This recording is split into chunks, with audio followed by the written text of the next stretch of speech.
So, thank you to Hamilton Morris for giving me the title of this podcast episode.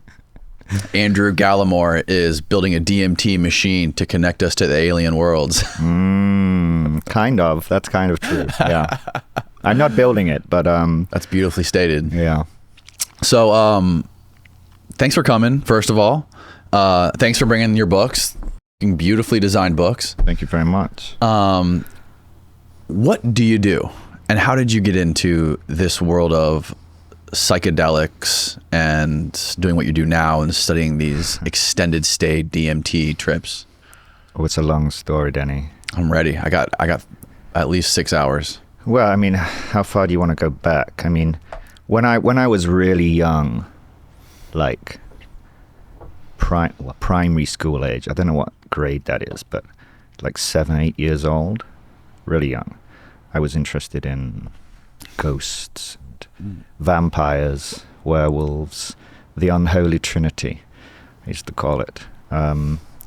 Weird things, weird experiences, much to my parents' concern at the time, because I was kind of too young to be interested in sort of dark, occult kind of things.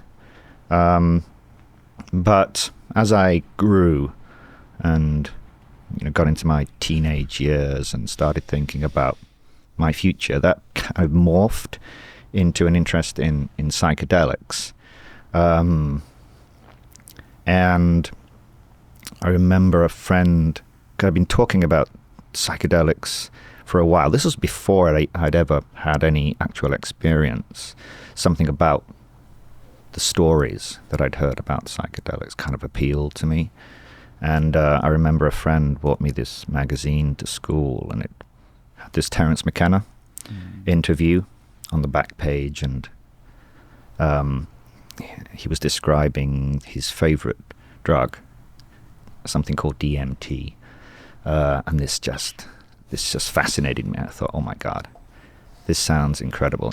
These incredible, his characteristically kind of Baroque oratory on DMT is inimitable, really. And I thought, okay, this is a fascinating. I didn't know what DMT meant. I didn't know what it was. I didn't know what DMT stood for. I had to go to the library and look up what DMT meant. I got completely the wrong answer from this book of acronyms or something. But I knew from this point that I wanted to study psychedelics in some way. I was maybe 16 years old. So I thought, okay, I need to study pharmacology and chemistry. So I did. I went to university and studied chemistry and pharmacology and kind of developed a reputation amongst my friends at that point as being this kind of drug guy, this guy that liked drugs. And it all kind of developed from there. And it wasn't until maybe 15 years ago that I started really thinking seriously about DMT and as my scientific understanding of drugs and their pharmacology and the way they interface with the human brain kind of matured. I started to realize that DMT was truly something remarkable, that it wasn't just any old psychedelic. It was something much more profound, if you like. And but even then, it wasn't until I actually experienced DMT for myself, and by this time I had the best part of a decade of Terence McKenna lectures and his books under my belt.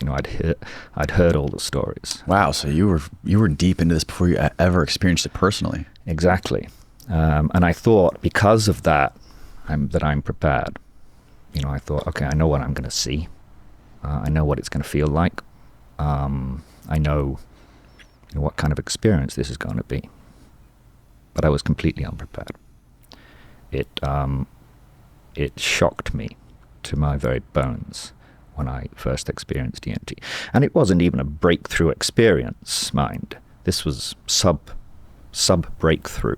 And yet I was confronted with this undeniable, immense intelligence, this inordinate complexity, this hyperdimensionality, this thing was far, far more than I could possibly have imagined.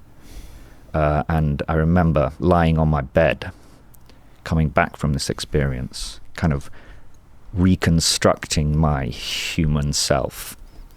And just all I could say was, oh my God. Oh my God. I was shaking. I was shattered. All of my fundamental ontological assumptions about what is and isn't possible had been uprooted, had been obliterated. And so that was the moment when I really thought, okay, I'm going to devote my life to this technology, as I prefer to think of it now, rather than just a drug molecule. I think of it as a technology. And since then, I've been evangelizing and writing and speaking and thinking about DMT. How did we first discover DMT?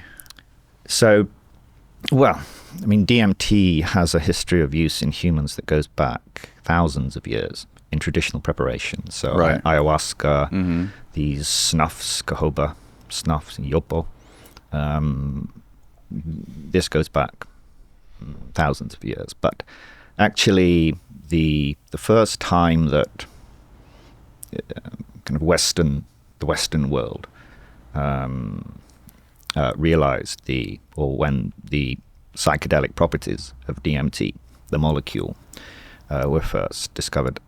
That was back in 1956, I think. So this Hungarian physician, Stephen Zara, he was,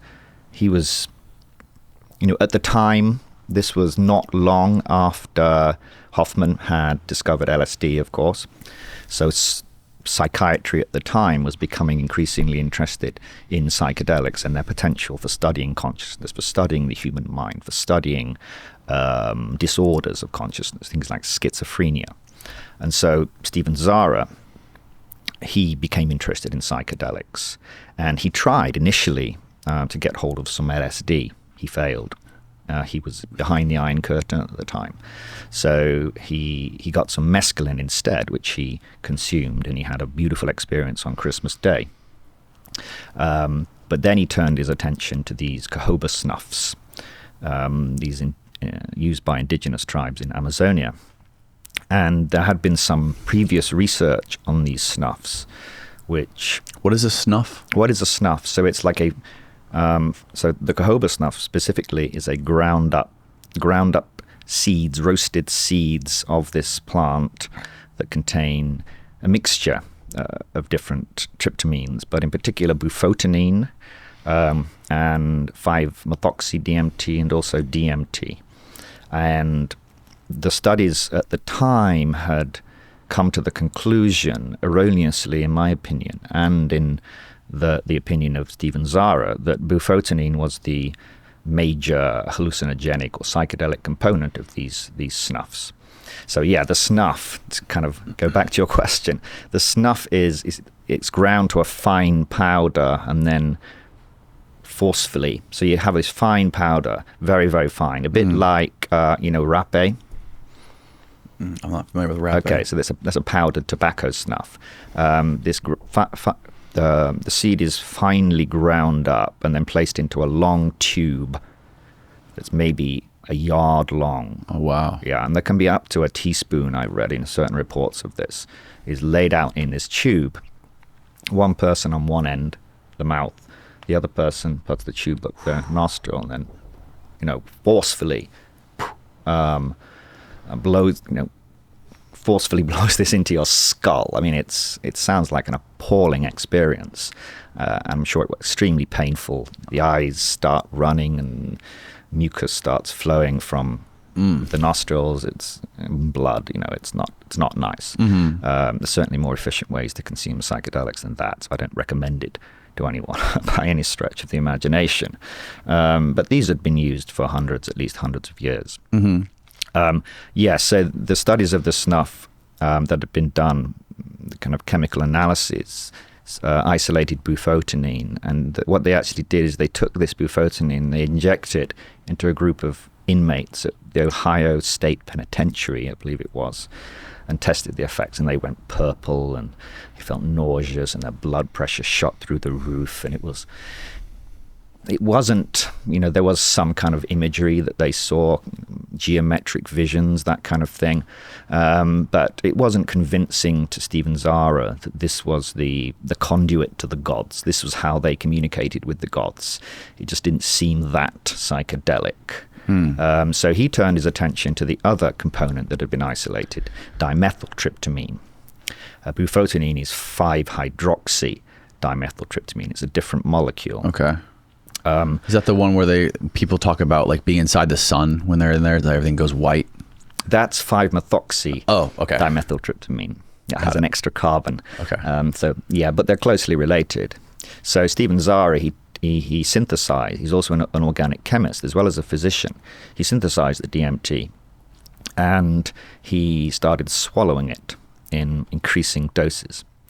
Now, we know now that DMT is not orally active on its own, so nothing was happening. He went up. He started very low dose, few milligrams, increased. And in the end, he was swallowing like a gram of this stuff, and just nothing was happening. So he thought, okay, maybe I'm just way off here. This is on the wrong track. I was wrong. But then a colleague said to him, have you thought about injecting it? So he injected it into a cat, first of all. I don't know what happened or what the cat said, what kind of trip report you got from the cat, but probably not much. So he decided then to inject it on himself, intramuscular injection, and that was it. He, instantaneously, within just a couple of minutes of the injection, he started seeing these beautiful, complex, rapidly altering scenes in front of him. Mm-hmm. So he was having the world's first pure DMT trip. It's sometime in April of 1956. Wow. Yeah, and so he got straight to work. He got some volunteers from the hospital, nurses and doctors and stuff from the hospital where he worked, and began the world's first kind of DMT human study. The rest is history. When did we first discover that our brain produces DMT? And can you explain how our current perceptual model of the world works and what DMT has to do with that? Yeah, so, I've never been that convinced by the idea that, Rick Strassman particularly proposed that low levels of endogenous DMT were responsible somehow for the way that we experience reality in normal waking life. I've never been particularly convinced by that. So DMT levels. So DMT is very closely related to serotonin, which is, of course, an endogenous neuromodulator. And it's not that difficult to kind of divert the metabolism from... So serotonin starts from tryptophan, which is then converted to tryptamine. Then you hydroxylate and you get 5-hydroxytryptamine, which is serotonin. You could also go in a slightly different direction and go from tryptamine to dimethyltryptamine. So it's very easy, in other words, to make DMT. And so way back in, beginning in the 1950s, scientists, psychiatrists were already thinking maybe there is some aberrant metabolism in certain people where they produce more DMT than normal, and this is responsible for schizophrenia. So this was referred to as the transmethylation hypothesis of schizophrenia. So straight away, they were looking for DMT in schizophrenics. So measuring DMT in their urine, in their blood, trying to find a consistent, significant difference between DMT levels in schizophrenics versus normal people. How hard is that to do, to measure the DMT in somebody's blood? It's not difficult to do, but it turned out to be difficult to find any significant relationship. And this hypothesis has kind of fallen out of favor now. There aren't really any psychiatrists who take seriously the idea that schizophrenia is caused by an excess of DMT. And it doesn't make sense, to me at least, in terms of the phenomenology. The DMT trip is not is not the same as the schizophrenic experience. So it just doesn't make any sense to me that DMT is responsible for schizophrenia, and that would explain why they didn't get the results that they were looking for. So in terms of what DMT does, we kind of need to get back to, as you said, your model of reality that your brain constructs. So the world that you experience in normal waking life, the world that you experience when you're dreaming, and even the world that you experience under the influence of DMT is always constructed by the brain.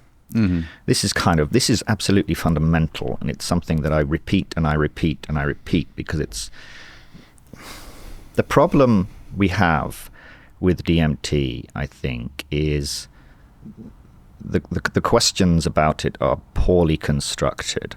So people will say, "Oh, is it real, or is it all in your head?"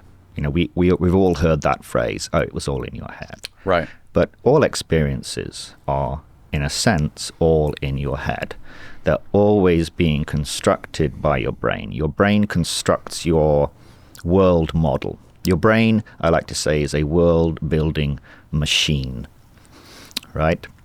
It constructs your world model from patterns of neural activity, patterns of a unified pattern of information, basically. Now, that applies under all circumstances. It applies in dreaming, as I said. It applies in the DMT trip. So when you take DMT, your brain is constructing a different world model. It's constructing a different model of reality. Now, in the normal waking state, this world model is constrained, it's modulated by a constant trickle of sensory information from that thing outside that we call the environment, that we never have direct access to. It's a noumenal space. It's not something we can directly access. So the world that you're experiencing now is this model. It looks like you're experiencing the outside world, but actually it's all internally constructed within this light, sealed, this black, dark space within your skull where your brain is. Right. The place people go when they do these things, like whether it be DMT or psilocybin or anything, is it things that are already there, like invisible, that are just becoming apparent? Or is it just the mind like turning inside out on itself? Okay, so this is the central question that I've been wrestling with for the last 20 or so years, right? We don't know the answer to that question, but there are a number of explanations for the DMT experience. First of all, when you smoke DMT, when you take any psychedelic, it's the world model that changes. What psychedelics are doing is they are interacting with certain receptors in deep layers of the cortex. The cortex is the outer layer of the brain that constructs your world model. And the classic psychedelics, so that's DMT, LSD, psilocin from psilocybin, they interact with these receptors and they perturb the world-building machinery. And they allow your brain to construct a different model. So the model changes. The structure and the dynamics of the model changes. Now, with a low dose of something like psilocybin mushrooms, the effect can be relatively subtle. You get kind of an altered model of the normal waking world. It's more fluid, it's more dynamic, it's more sensitive to incoming sensory information in that state. But with DMT, something quite different happens. Terence McKenna used to call it a 100% reality channel switch. Your brain it's not just an altered version of the normal waking world, but it's a completely different model of reality. It's like switching the reality channel. And the question is, and it's a really difficult question to answer, but it's the kind of the orthodox explanation for this is, oh, it's your brain is just making it up. It's a wild cortical fabrication. But that's never made much sense to me, because we know that the brain wasn't dropped to Earth ready to kind of construct worlds. The brain evolved to construct the normal waking world as a model of the environment. This is the world your brain knows, has learned, has evolved to construct. It knows how to construct one world model, right? So then you ask the question, well, how is it then possible that when you perturb the brain with this simple plant alkaloid, it suddenly becomes capable of constructing entirely coherent, inordinately complex, hyperdimensional worlds filled with seemingly hyper-intelligent beings? Where did it learn or evolve to construct these realities? It's confounding to me even from a neuroscientific perspective. It's like, imagine a young American child who only speaks English, and a 5-year-old or something suddenly wakes up and starts speaking fluent Siberian Yupik or some South African click language. It would be shocking. Like, where did he learn to speak this? And it's similar. It's similarly confounding to me that the brain knows how to construct these bizarre alternate realities that have no relationship whatsoever to the normal waking world. Nothing was taken from our world and brought into. It's a completely disjoint reality. And that is, to me, remains a great mystery. Unless somehow the brain is receiving information from somewhere else that's kind of constraining and modulating and informing its construction of this alternate world model. That is why it's such a problem, in my opinion, to explain DMT. Where could that somewhere else be? Yeah. We don't have a clue where this other space could be. And this is kind of what I've sometimes referred to as the data input problem. So the normal waking world, as I said before, it's always receiving information from the environment. We understand how that works. We understand the stimulation, visual information, the stimulation of the retina. We understand how sound information works. We understand how information gets into the brain to help the brain construct the normal waking world model. Right. So this data input problem is, well, if this DMT world is being modulated by information from elsewhere, where is this elsewhere? That we don't understand.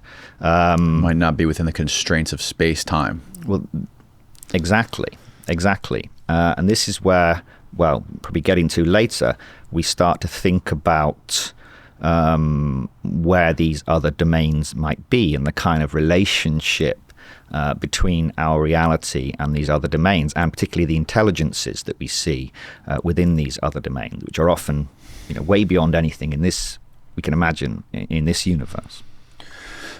Now, everybody, when they do DMT, they always experience the same thing. They always experience these extreme geometrical patterns, and they all experience these so-called elves that are dancing around telling them things, like giving them positive messages that are transformative in some aspect or another. Is this pretty much consistent through everyone? And is there how much deviation or variation is there from all the people that you've actually studied or talked to that experience DMT? So everyone's experience is, in some sense, different. Everyone has to construct their own model of the DMT space, right? We all construct our own model of the world.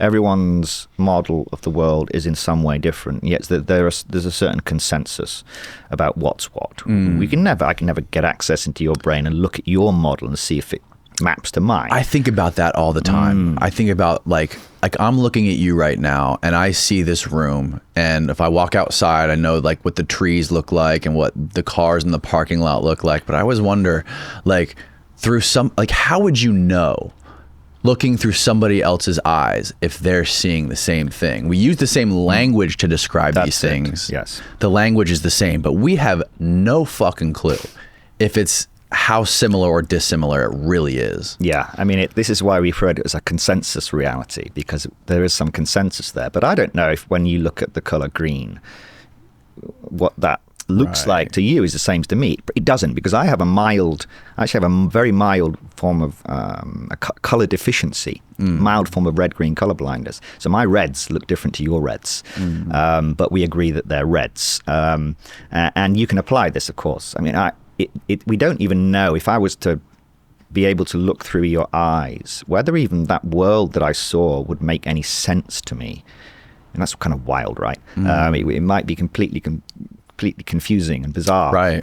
But you make sense of it. Your brain has learned to construct that model of reality, right? Some people go through most of their lives not being able to see three-dimensional, and they don't even know it. Right. I mean, you can get some. I mean, one way we know that your brain is constructing, and how your brain constructs your model of reality, is when things go wrong. So there's a certain part of the visual cortex, for example, that's responsible for your experience of motion, that gives motion to objects in the world. If you have this rare condition called akinetopsia, where there's damage to a very specific area of that cortex that's responsible for motion information, they see the world as a series of still images. Now, I can't imagine what that's like. Can you? But I really can't. Good Lord. But that's how they see the world. And similarly, achromatopsia is when the part of the brain that represents color information is damaged specifically, and the world becomes black and white to these people, right? I heard that like something around 95% of the neurons in our brain are dedicated to vision. Or an absurd amount of the neurons in our brain are dedicated solely to vision. Right. We are a visual species. We rely on visual information more than any other information. I mean, imagine looking at the room now and trying to describe it in such detail using words, using sound, such that somebody could reproduce the room to photographic precision. You know, right. Imagine that, right? So clearly there's a lot of information. There's so much information that we have in our visual world, and all of that information is represented by this unified pattern of neural information in the brain. Wow. Yeah. But getting back to the entities, right? Yeah. So to answer your question about do people see the same things, everyone's experience is certainly different, but there are certain universal DMT motifs, if you like, that many people describe. The structure, the ambience of the space, the geometry, and also, of course, the beings within the space, the so-called DMT entities. And this goes back, I mean, of course, it goes back to these indigenous tribes in Amazonia who are using DMT. They used it to communicate with beings. They call them spirits or gods, right? We might have a different name for them now, but certainly it was clear that this is a characteristic feature of the DMT experience is the experience of other beings. And Stephen Zara, so you mentioned these elves, right? Yeah. Terence McKenna, the elves, the machine elves, as Terence McKenna called them, they're by far the most famous denizens of these hyperdimensional realms. There's no doubt about that. And many people like to say, well, people see elves because McKenna saw elves and McKenna spoke about elves, so that's why you're seeing elves. And it's like, it's hard to get past that. So what we did actually a few years back is to go back to the original trip reports. Let's go back to the 1950s. Look at the trip reports there. Stephen Zara's very first study. Now, unfortunately, back then, they weren't that interested in the kind of the details of the trip report. This is not like Rick Strassman's study in the 90s, where he carefully had them, write down everything they experienced. So if they would say, "Oh, I saw hallucinations," but even within these old papers, you get these little snippets of trip reports that had back then the characteristic DMT flavor. So they were describing this rapidly changing, rapid procession of complex geometric imagery. They were describing beings that they called gods, language of the time, or they would call them spirits. That was the lexicon of the time, if you like. You see some kind of non-human intelligence and you refer to it as a spirit. Nowadays, we might call it something else. But one of Stephen Zara's first subjects described these little dwarf-like beings that moved around very quickly. That's all we got. But to me, this is part of the characteristic of these DMT elves, these very sprightly, lively beings, often very cheerful, and they kind of welcome you into the space, and they love to show you things all the time. Look at this, look at this, look at this. They were there in the first trip reports, and then through the 60s and on, with people like Timothy Leary describing elf-like beings and insectoid-like beings and reptilians, and there are certain types reptilians, man, and they can be ferocious. In Rick Strassman's study, one of the subjects described being how should we say, raped by reptilians. What? Yeah. So there's bad beings in there? Oh. Pardon this brief interruption, but I want to take a second to talk about our sponsor, Verso. Now, if you've heard this podcast before, chances are you already know how obsessed I am with health and longevity, which is why one of my favorite guests to have on the show is nutritional scientist and neuroscientist Dr. Dom D'Agostino, who actually introduced me to this stuff. Verso is a company that is dedicated to translating scientific breakthroughs into products that hold the potential to increase longevity. The problem with aging is we accumulate these zombie cells, or old damaged cells, that linger beyond their useful life. These zombie cells infect other healthy cells, speeding up the aging process, causing things like hair loss, wrinkles, arthritis, cancer, dementia, and everything in the realm of aging. What scientists have realized is that we can manually induce autophagy, meaning the cleanup process of the old zombie cells and replacing them with new ones. Verso's new Clean Being, which I take every night, is a powerful blend of senolytic molecules that help promote the body's natural cleanup processes like autophagy and apoptosis, promoting better cellular health, supporting lower inflammation and natural cardioprotective functions, while boosting protection against age-related diseases. The three main ingredients in Clean Being are spermidine, luteolin, and dihydroquercetin, which play key roles in the control of gene expression and are essential for cell growth and proliferation, specifically when it comes to cardiovascular and cognitive function, skin health, vision, and the immune system. Head on over to ver.so and use the coupon code CONCRETE at checkout to save 15% on your order. I linked it all below. Now back to the show. Yeah, fortunately, before anyone has become totally kind of frightened by DMT, the vast majority of entity encounters are either positive or neutral. Often they will. The majority. We're talking like 90%. Yeah. But what about that 10%? What's going on with those guys? Well, I mean, they vary as much in their character as they do their form. We wouldn't predict this was all beings of love and light. I mean, that's to be expected, right? The same on Earth. Not everyone's nice. Most people are nice, right? To some, yes, or kind of neutral. And this is the same in the DMT space. Okay. They often seem to be aware of their the large gap between their intelligence and this is their world after all that we're kind of entering, if you like. So, and they like to kind of have fun, some of them. So there's a lot of kind of mocking going on sometimes, teasing, right? Kind of trickstery kind of behavior with these entities. They like to scare you. So So you have to be kind of aware of that.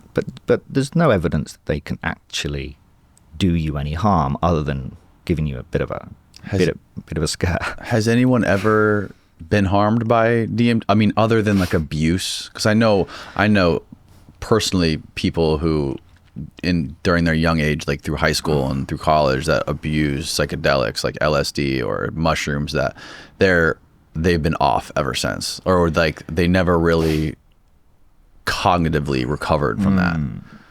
You don't. Well, I mean, the problem with these longer acting psychedelics is that you've got a much better chance to get yourself into a bad headspace, right? If when things start to go wrong, you start to freak out, you become anxious or panic, and that can last a long time. And so I think there's a greater potential for you to get yourself in some really bad places with psychedelics, which is why... Because they last like hours and hours. Exactly. With DMT, for most people, it's shocking, it's astonishing. Terence McKenna used to say the only danger with DMT is death by astonishment. Right. These are shockingly astonishing. Choose your superlative. I mean, these are... so bizarre and profound and strange and impossible experiences that the real danger, I think, or the real risk is that everything you thought was true, everything you thought you knew about reality is about to be obliterated. You're going to come back and realize that you knew fucking nothing, that everything you thought was real or not real or possible or impossible, it's gone. It's gone. And there's no coming back from that. So you will be fundamentally changed in one aspect. So you have to be prepared for that. But for me, that was I was euphoric after I came back, having seen this and realized this. But for some people, if you have a particular ideological position about humans and our relationship to the cosmos, then you're in for a bit of a surprise, my friend, to say the least. But for most people, it's so rapid. It's like being on a roller coaster. You're screaming, you're scared, but it's wild. But you don't get a chance to mull it over. You don't get a chance to think about the implications of it at the time. Only afterward. Yeah. So by the time you've kind of oriented yourself, if that's even possible, within the space, you're already kind of on your way out. Then you can think about what just happened. And for most people, they actually forget a lot of the details. They come out ranting and raving and like, oh my God, this happened, and then it's like a dream. It kind of just it fades away and you can't remember details. So for most people, there's no lasting, certainly not psychological damage. No, like I've always been worried about, like, I never tried hardcore psychedelics. Like I never went past weed or like edibles, but I've done edibles and had some pretty trippy experiences. Like whenever anyone describes mushrooms to me, when I do an edible, that's what I experience. Like it's wild. And I'm a hyper responder when it comes to any drugs. So any drugs I do, whether it be medications or like drugs, it just takes a little bit for me, and I have like a crazy reaction. Like I just take one pull of a joint and I'm singing. When it takes like my friends or anyone else I know who's with me, they have to smoke the whole joint.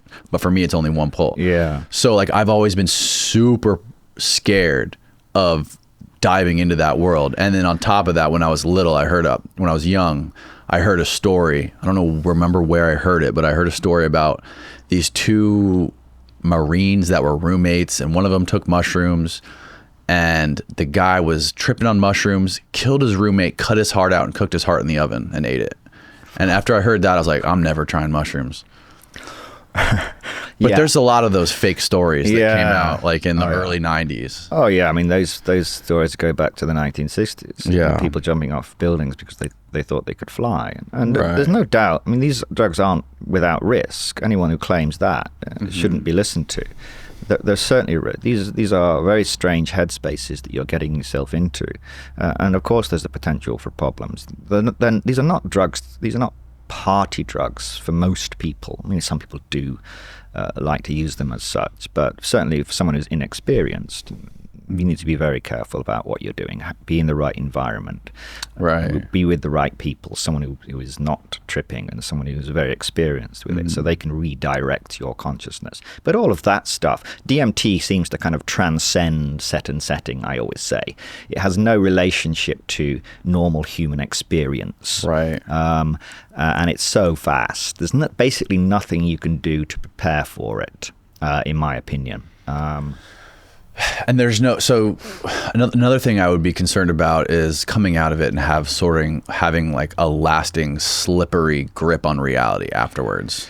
Again, DMT, what's something kind of remarkable about DMT is it's so clean and it's fast. You're in there and you're fucking deep, like deeper into this alternate reality than you could possibly have imagined before you go in there. It's just remarkable in every way that this could happen, that your brain can do this. The brain can actually switch its reality channel with such efficiently. And then you come out just as quickly. And then within 10, 15 minutes, you might still you have sort of an afterglow. So normally you're a little bit euphoric after having seen this, having experienced something that you couldn't have conceived of prior to DMT. But then you're back to normal within 15, 30 minutes. And how old were you the first time you tried it? Sometime in my early 20s. So relatively late, actually, for many people. I mean, I don't recommend people are taking DMT in their teens or any psychedelics. There's this guy who has he has a really popular YouTube channel called All Gas No Brakes. I think they changed it since then, but he does like these really cool kind of like run and gun documentaries on weird subcultures around America. And he did an interview where he talks about how when he was like in his early teens, he did a lot of LSD, and now he is like perma tripping. He said he like sees hallucinations in his visual field all the time. Yeah, so this is called hallucinogenic post-hallucinogenic perceptual disorder. That's it. Post-hallucinogenic perceptual disorder. It's quite rare, but it does happen. We don't quite understand why it happens. There's not that much research into it. I would imagine it's not good to do this shit when you're like young and your brain is still developing. That's it. I would suggest the same thing. I want to advise people about what they do or don't do. It's their decision. But yeah, I think as your brain is developing, certainly, if you're 15, 16 years old, seriously give your brain a chance to mature and develop before you start assaulting it with any kind of psychoactives. Right. Not just LSD or DMT, but any kind of psychoactives. Wait until you're in your 20s, I would say. With anything, even if it's not psychoactive. I see so many kids that are in their like mid-teens now that are injecting testosterone, trying to like get jacked at the gym, and it's just like, what are you doing to your body before you? You're fucking 16 years old. Yeah, totally unnecessary. So you said you were originally into chemistry, right? Yeah. How did you evolve into becoming a neuroscientist? Well, the thing is that to really understand psychedelics, it's interdisciplinary, it's multidisciplinary, and whilst understanding the chemistry is really important and the pharmacology, right? How do these molecules interact with protein receptors in the brain? What effect does that have on these information generating cells, these neurons in the brain? That's the realm of chemistry and pharmacology. But to really understand what's going on at the cortical level, at the global brain level, how do these cause these effects on the structure and the dynamics of your experienced world and your consciousness, that requires an understanding of neuroscience. So you need to be pretty conversant at every level, from the chemical level all the way up to the global brain level. Okay. And so after I did my PhD, which was in biochemistry, I realized that the neuroscience part was kind of missing from my repertoire, if you like. So I thought, okay, I need to do a postdoc in something neuroscience. And so I shifted with great difficulty, I will add, into a completely different discipline, which is computational neuroscience. Wow. That's a nice sounding word. Yeah, it sounds impressive. It sounds impressive. Yeah, that's another benefit of studying that, because I'd spent years in the laboratory doing wet biochemistry, which is, some people like it. For me, I found it really tedious. It's a slow process. Growing cells, they die or they get infected. Everything takes a long time. So I was tired of the lab. I wanted to get out of the lab, man. So I didn't want to work, killing rats and, oh God, can you imagine? I didn't want to get into that. So I thought, okay, computational neuroscience. This is where it's at, actually. Modeling brain function using computers. That's, to me, seemed like the way that the discipline, the field was moving. There's only so much you can learn from studying wet brains. What were you doing studying wet? Like, what specifically were you doing studying wet brains and studying rats? I wasn't, and I didn't want to. Oh, okay. That's the thing.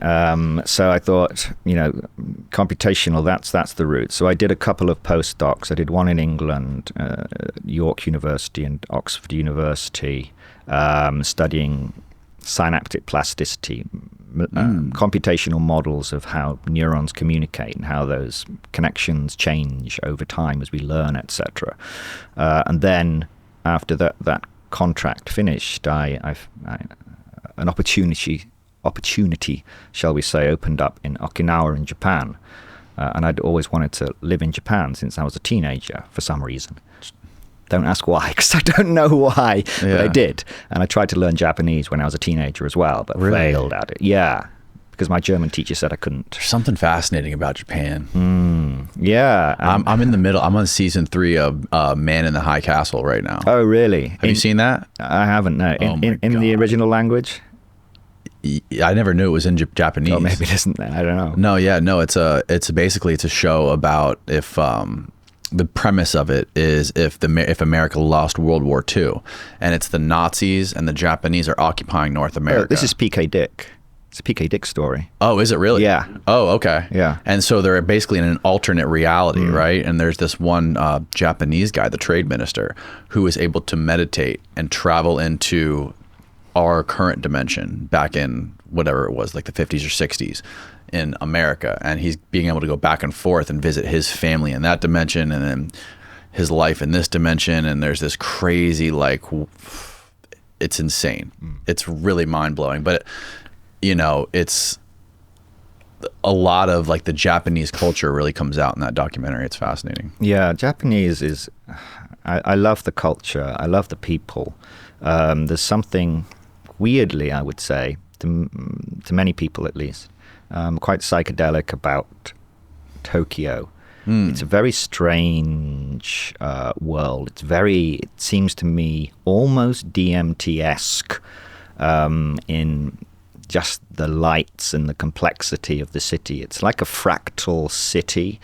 You walk along the roads, the streets in Tokyo, and you see all the storefronts and all lit up, and there's big, huge, neon lights everywhere. You go into a building and you'll go up the elevator and you'll find yourself in a new little world. There's more stores kind of tucked away within one floor of one building, little tiny bars and things. You can never get to the bottom of Tokyo. You can have 3 or 4 lifetimes going to a different shop or different store or different bar or restaurant every day, and you would never get to the bottom of it.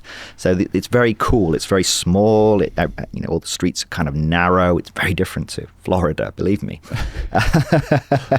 That's something. Florida is another dimension in its own. Yeah. It's amazing when I come to America and the roads are so fucking wide and it's so broad and it's huge, beautiful, but very broad and very different landscape. In Tokyo, everything's compressed. It's very dense, right? There's a lot of people there too, huh? A lot of people, but not as people imagine that wherever you go in Tokyo, it's always going to be, crushed with people. And in certain pockets, like Shibuya or Shinjuku, you're going to see that a lot of the time, serious crushes, loads of people. But then you can turn a corner and find yourself on an empty street. There's nothing there. You might hear a shutter closing. You might hear a cat. You might see a couple of kids playing or something. Very peaceful, actually. So I live in my area. It's relatively quiet. I can go for a walk for an hour after lunch and hardly see a handful of people. Really? Yeah. In the so back you live like street. on the outskirts or something? In West Tokyo, a place called Kichijoji, which is kind of a hip area. It's within Tokyo, but 20 minutes from Shibuya on the train, or Shinjuku. But Some still, of the imagery I've seen online of like the countrysides of like with these mountains and these big lakes and stuff, it just looks incredible. Yeah, you've got everything. You've got the cities, obviously, but then you can get a train out of Tokyo, and within an hour you're in a place like Nagano, this beautiful kind of mountainous region with lakes and Alps, the Japanese Alps. So if you like, you can do everything relatively simple. If you like, sometimes you want to be in the city and the kind of the hustle and bustle and the excitement there, and then you want a weekend out in the mountains, hiking and stuff. You can do it all. So, yeah, that's kind of why I like. Can you speak Japanese now? Yeah, fortunately. Really? But now, don't get carried away, Danny. It's fiendishly difficult to learn. I mean, I've been there 8 years now in Japan, and I'm still learning. I'm still studying every fucking day. Wow. Learning words, learning the kanji, the sounds. It's really just the way they construct sentences is completely alien to the way that we construct sentences in English. So you have to learn a completely new way of constructing your thoughts and expressing yourself. And sometimes you think of, I want to say this, and it's like, oh, how the fuck do I translate that into Japanese? How it takes a long time to do that, and they speak so quickly, and it's taka taka taka taka taka taka, it has this certain characteristic sound. A lot of the words sound the same sometimes. You can move pieces of the word around and get a new word. So unlike in English, so if I take the word television, right, I can't switch that around and say vision telly. That's not a word, right? You never get that confused. But in Japanese, often the words are very, very similar. And you can move pieces. You can rearrange the pieces of the word and you'll get a brand new word. Wow. And so you have to remember which way round it is. So you don't get the feel, I find, of a word in the same way you do in English. If you take the word elephant or something, it sits in your brain somehow as that word. In Japanese, they're so similar and they can be rearranged. It's hard to develop that feeling, that sense of the word. So I'm often thinking, is this ryoryu or ryoshu or shoujo? Anyway. Can you write in Japanese too? I can read, I can type in Japanese, but writing all of the kanji. And so I know about maybe 2,000 kanji, what's called the Joyo kanji, which is what you need for basic literacy, what all children, when they leave school, will know these basic kanji, and all official documents use these 2,000 kanji, which in itself is a lot of kanji. But there are maybe 50,000 of these kanji. So if you're reading, it's weird, right? When you read a novel in Japanese, you will often have above the kanji, so above this Chinese character, another few characters that tell you how to pronounce that kanji, because each kanji can have up to, some kanji have like 10 or 15 different ways of saying that one kanji. Can you imagine that? So you look at it, you've no idea how it's said. Like, that's even more complex than Chinese. In Chinese, you get one mapping, one kanji, one Chinese character to one sound. Right. In Japanese, you can't do that. So they have kind of Chinese readings and they have Japanese readings, the onyomi and kunyomi. So it's such a difficult language, in my opinion. I've never struggled intellectually with something as much as I have. I'm not dumb by any stretch of the imagination, but Japanese really. And being able to having to translate all of that and communicate with people in the field that you're in has got to be like compounded level of difficulty. Yeah, I mean, I couldn't lecture in Japanese. Certainly not on, neuroscience and psychedelics, I can converse, I can have conversations with my friends, but sort of academic level, scientific speaking in Japanese. Sushi's good too. The sushi, of course. Sushi's like, I don't eat sushi anywhere else. You now. don't? Oh no, you don't eat anywhere else. Yeah, they had it in Palm Springs, just up in Palm Springs. Oh god, it's awful. Anywhere in California, sushi's terrible. I'm not eating sushi in the middle of the fucking desert. Come on, give me a break. It could be dolphin. You know they eat dolphin, a lot of dolphin. I heard they used to feed. They used to feed like pack the schools with dolphin meat and like feed dolphin meat in Japan. Have you seen the movie The Cove? I've seen that. It's horrible. Yeah. I mean, I think Japanese people would be as shocked to hear that most Japanese people certainly would not consider eating dolphin at all. Right. Yeah. But I don't think that they knew about it. Like they were slaughtering all those dolphins and just trying to find those like diamonds in the rough so they could sell them to SeaWorld. And then they ended up with all of this dolphin meat, which is super bad for human beings, like super toxic. I forget what's in it, but there's mercury. Yeah, it's mercury. Yeah, accumulates. Yeah. Yeah, that's crazy. That movie was scary. So what were we talking about? So you moved to Okinawa originally? Yeah. When you were how old? 35. Give my age away here, but how old are you now? You look young. Thank you. How would you think I am? I would say you're like 40. That's pretty close. We'll leave it there. A little bit north? A little bit north. Skoshidake. Yeah, a little bit. So, do you think? By the way, do you think you'll stay in Japan? You want to live there forever? I have no intention of moving back to the UK. I mean, I've built my life there now, and I feel at home there. So I'm a permanent resident. I have, the right to remain, so to speak, permanently, as long as they don't deport me. That's cool. Yeah. So, you transitioned from the wet lab stuff into the computational stuff, and you studied you wanted to get a better understanding of the entire human brain and how it relates to different chemistry. Yeah, exactly. So I wanted to be able to understand why. I mean, it's one thing to know that DMT or LSD binds to these particular subtype of serotonin receptor. It's another thing to explain how that event going on at this subcellular level is causing these dramatic changes in consciousness. So that making that connection, that being able to form that narrative to a satisfactory extent in my own head, how that worked, has been something I've been working on for a number of years, and is the basis of my latest book, Reality Switch Technologies, where I think I've kind of put together, if you like, everything that I've been thinking about and researching and studying over the last decade or so to form a coherent narrative. How does psychedelics work? That's kind of the aim of what I wanted to achieve with this. You wanted to find out exactly how psychedelics work. Yeah. And you described this, I believe, a little bit in Hamilton's podcast, but correct me if I'm messing this up. But from what I understood is there is a cortical column where neurons travel through, and basically there's error signals. So like if I'm walking down the street and I see the trees and the road and the cars going by, there's no error signals, so I don't have to process that. But when you take psychedelics, something fundamentally changes and you start getting all these errors. Yeah, that's pretty good. That's pretty good summary. Going back to what I said before, your brain is constructing this model.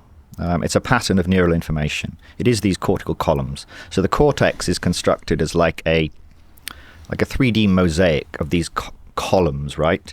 They are cylindrical, and they're all stacked side by side. So if you imagine looking at your cortex from above, you would see like little circles or something like that, all packed together.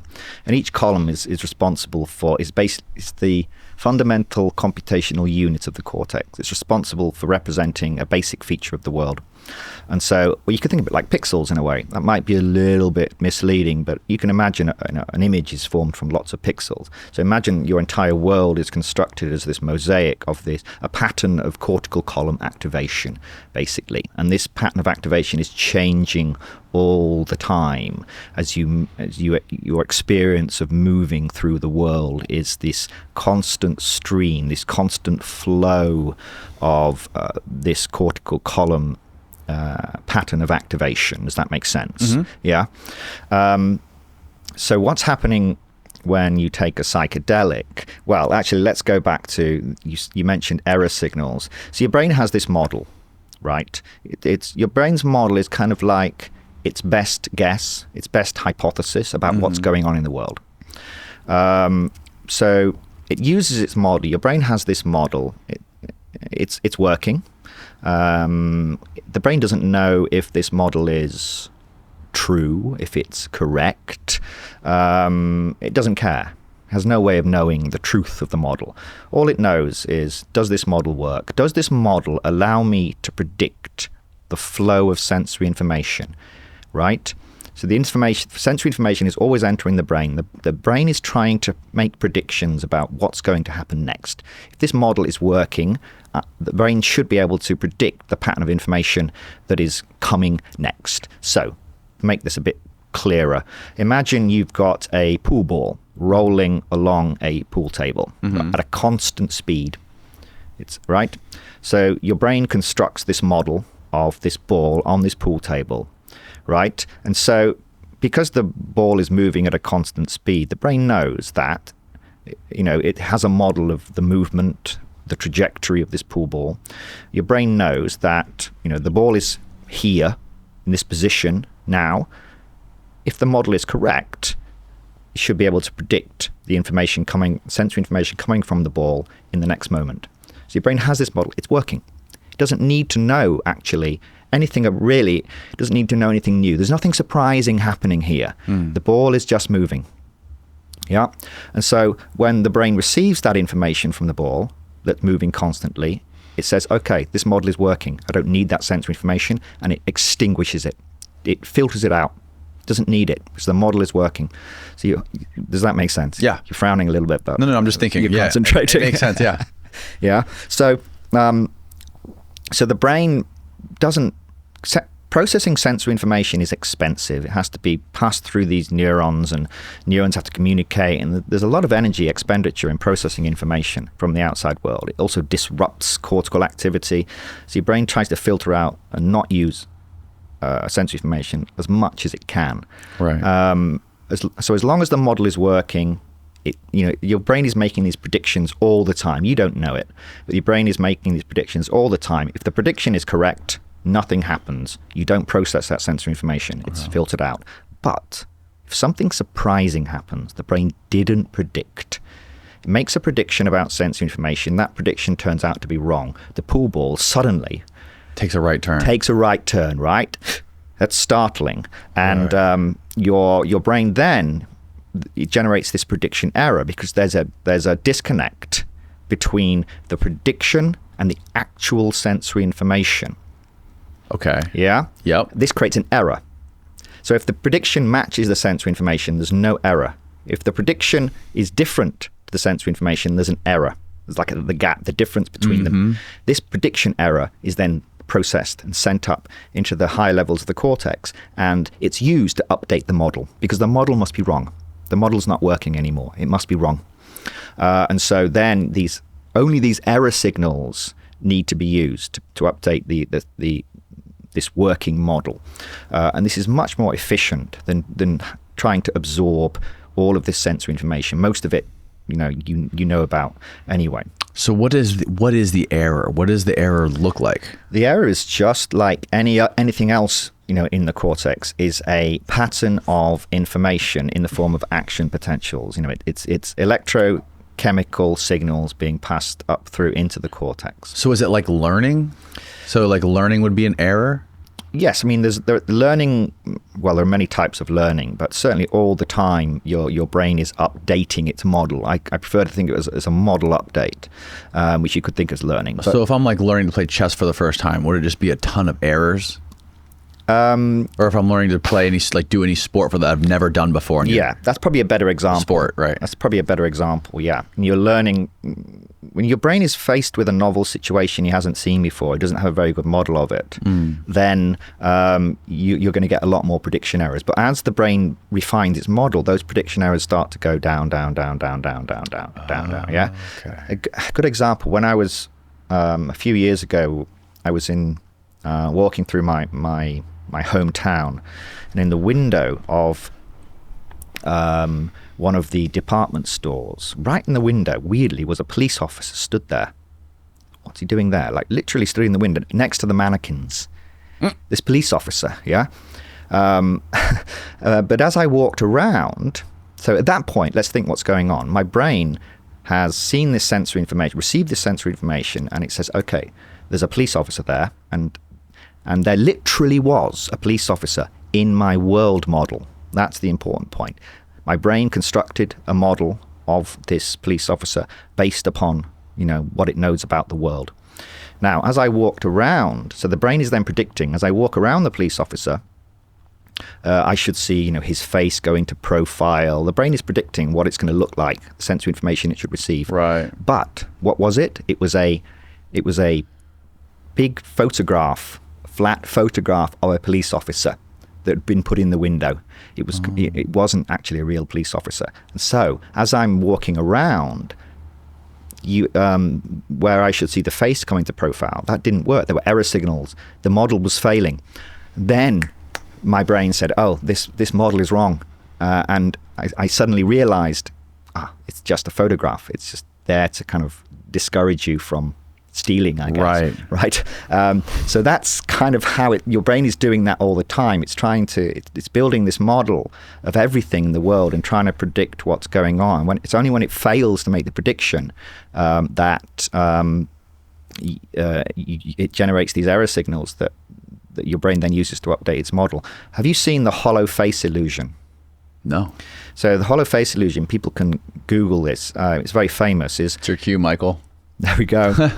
It's like it's a picture of a mask, and it just a normal mask, 3-dimensional. You look at it and it looks like a normal face. The nose is coming out and everything. Oh yes, I think right? I think I've seen this. As it rose, so what's happening here is your brain has seen this sensory information. It goes, this is a face. The brain knows how to build models of faces, so it constructs a model of.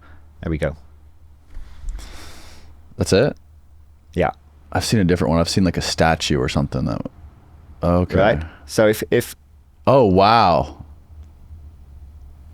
Right. So what's happening here? When your brain sees the mask from the back, it doesn't. It assumes it's a normal face. It doesn't.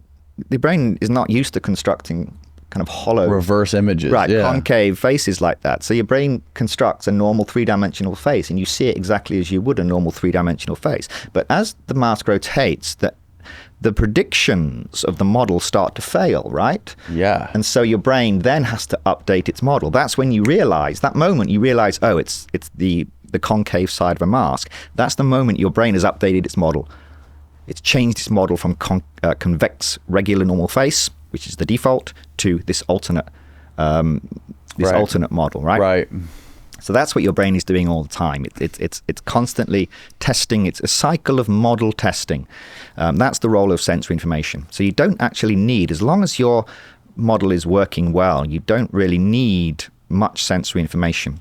And what's interesting about psychedelics is what they do is when they bind to this subset of serotonin receptors, a receptor called the 5-HT2A receptor, they stimulate these neurons that are important in maintaining the integrity of this world model.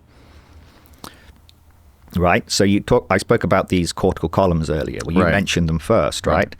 So there are certain types of neurons called pyramidal cells, and they are important in generating these predictions of the model, right? Your model is constantly making predictions, as we said. And in order to make good predictions, your model has to be, it has to be coherent, it has to be strong, it has to be well formed. And what psychedelics do is they stimulate these pyramidal cells in these cortical columns, and they make them more likely to fire. They increase their excitability. They're more likely to fire. They're more likely to share their information with other pyramidal cells within other cortical columns. So overall, this world model that your brain is constructing starts to break down. It starts to lose its structural integrity. It becomes more fluid, more dynamic. And so as a result, your world, of course, from your subjective perspective, it's your world that starts to change. Yeah. So your world becomes more fluid and more dynamic. Your brain is shifting from this stable and predictable world to this very unstable and fluid and dynamic. Now, this has interesting consequences, because if the model is starting to lose its integrity, the predictions themselves become degraded. So your brain can't make good predictions anymore. So, as a consequence, the error signals increase. If your brain fails in its predictions, there's going to be a greater mismatch between the prediction and the actual sensory information. So error signals go up. Now, we can say that in simpler terms. Well, the brain becomes more sensitive to incoming sensory information, because sensory information is only processed in the form of error signals. Am I making sense? Yeah. Yes. And so, from your subjective perspective, what happens is the world becomes, colors become brighter, everything becomes richer. You're literally receiving more information from the environment in the presence of a psychedelic molecule like LSD. Now, that is kind of cool in itself, right? But we can take this one step further. So the brain is receiving all of these extra error signals in the presence of this psychedelic. Now, the error signals are used to update the model. Mm-hmm. And so the fact that the brain is receiving all these error signals means the model isn't working anymore, which it isn't. We need to update the model.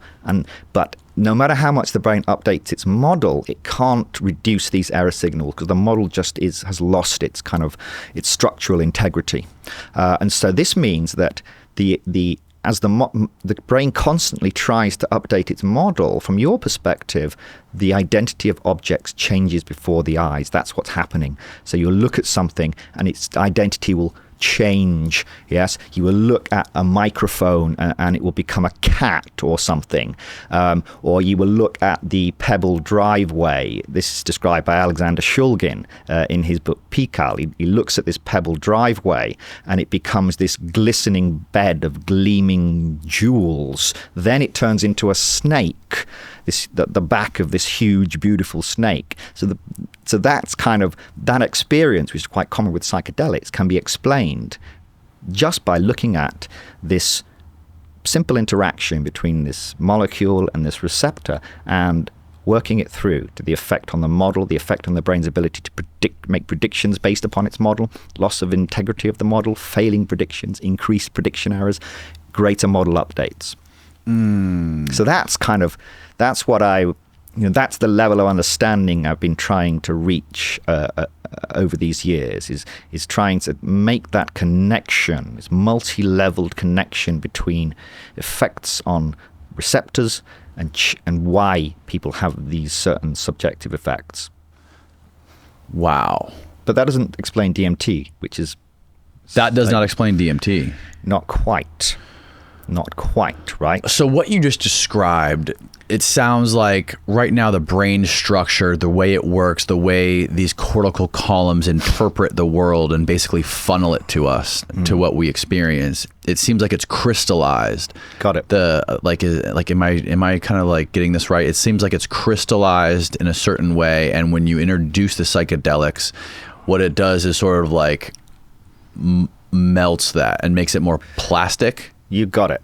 That's perfect, right? That's a perfect way of describing it. So it's sometimes referred to as a hot state of the cortex.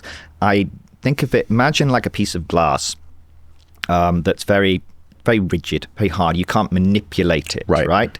Heat that glass up and it bends to your will. Right. It becomes hot, of course, and it becomes more fluid, more flexible, and you can bend it. That's kind of the state that your brain is in under the influence of psychedelics. And from that, we can explain why psychedelics are useful clinically. Because let's imagine that somebody is deeply depressed. What's going on there? Well, they have certain embedded neural activation patterns, right, in their brain. The brain is rigid, but it's rigid. It's producing certain patterns that are negative. You know, you're ruminating about how fucking awful your life is, whether it's worth living. And that becomes entrained in a certain sense. It becomes rigidified, and you can't shake it off. People say, you know, can't you just snap out of it? No, you can't, because your brain is always to some degree flexible, but you can certainly entrain, you know, these connections in the brain, and it becomes, over time, it becomes rigidified, and you can't get out of it. So when you take a psychedelic, the whole brain becomes much more smashing fluid. It with a hammer. Well, that's a bit extreme, but yeah, you are heating up. You're not literally heating up the brain, but you are creating this so-called hot state in which the brain is much more fluid. You can start to break down these rigidified patterns of connections and explore novel states. You can explore states outside of that. You can generate much more positive states, more positive patterns of neural activity. And then as you come out of the psychedelic state, the idea is that your brain cools down in a way back into a more positive state. So that's that. Right, but like for things like depression, right? Like for psychedelic treatment of depression, you don't necessarily know that their experience is going to be positive, right? So like with some of these therapies, are people sort of guiding their trip, or like sort of like pushing them in the right direction to make sure it's positive, to make sure they break this depressive loop, or are they just taking it and taking the psychedelics and hoping for the best? Well, so normally you do have it. Well, I mean, it's like if you heat up a piece of glass, you need a skilled glass blower to get the shape that you want. If you're not skilled, then you end up with, well, piece of shit. Yeah. Right? So it's kind of important. So yeah, it's not just, I mean, people do find benefit sometimes, though I can't recommend it. Just taking, you know, a bunch of mushrooms and going on a hilltop and just exploring themselves more deeply and being able to access, you know, normally latent memories or things like this, and that often is very beneficial.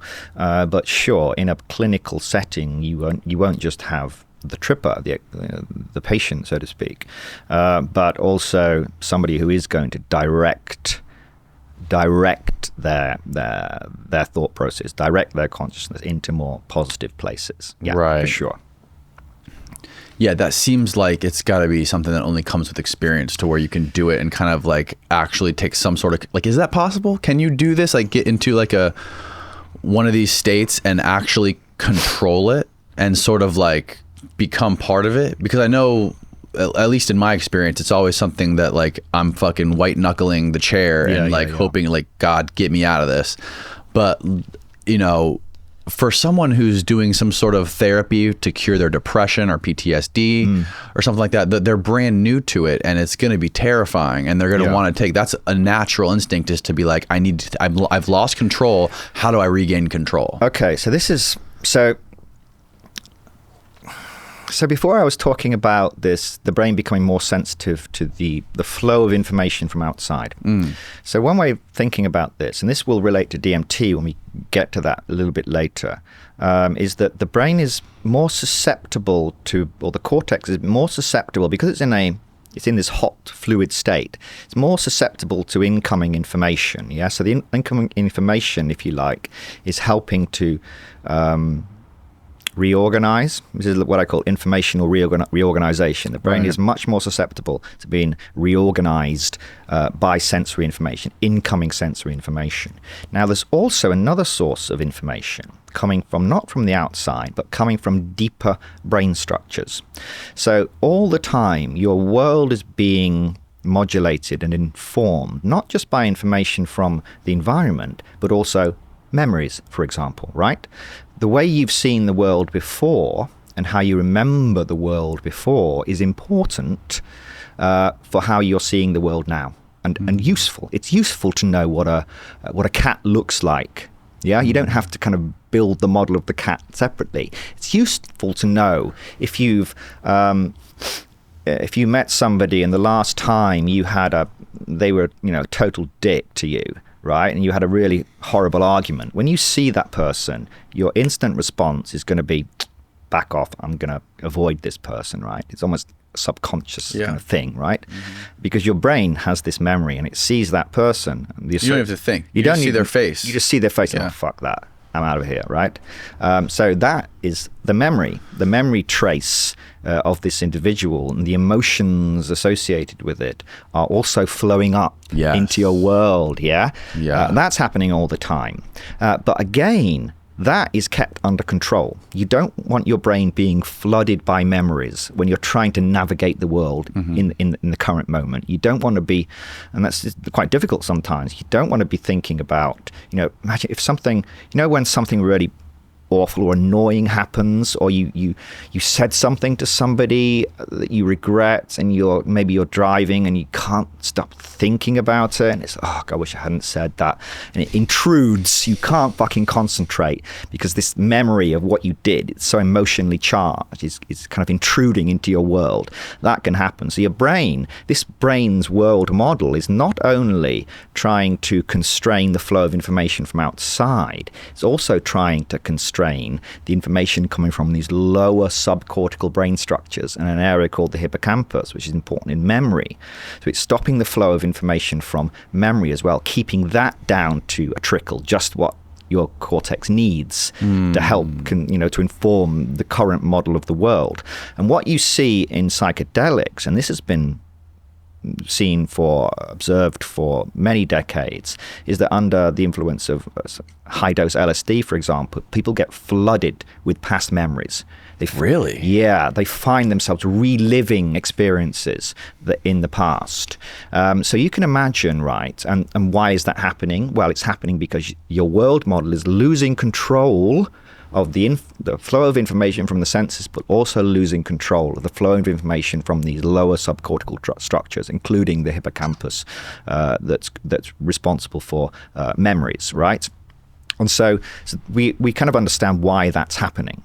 And you can also imagine why that might be helpful. If someone had a particularly traumatic experience in their past, which is still, they're not able to process and make sense of. They're pushing it down deeper and deeper. They're preventing it from making its way into the cortex, into the current experience of the world.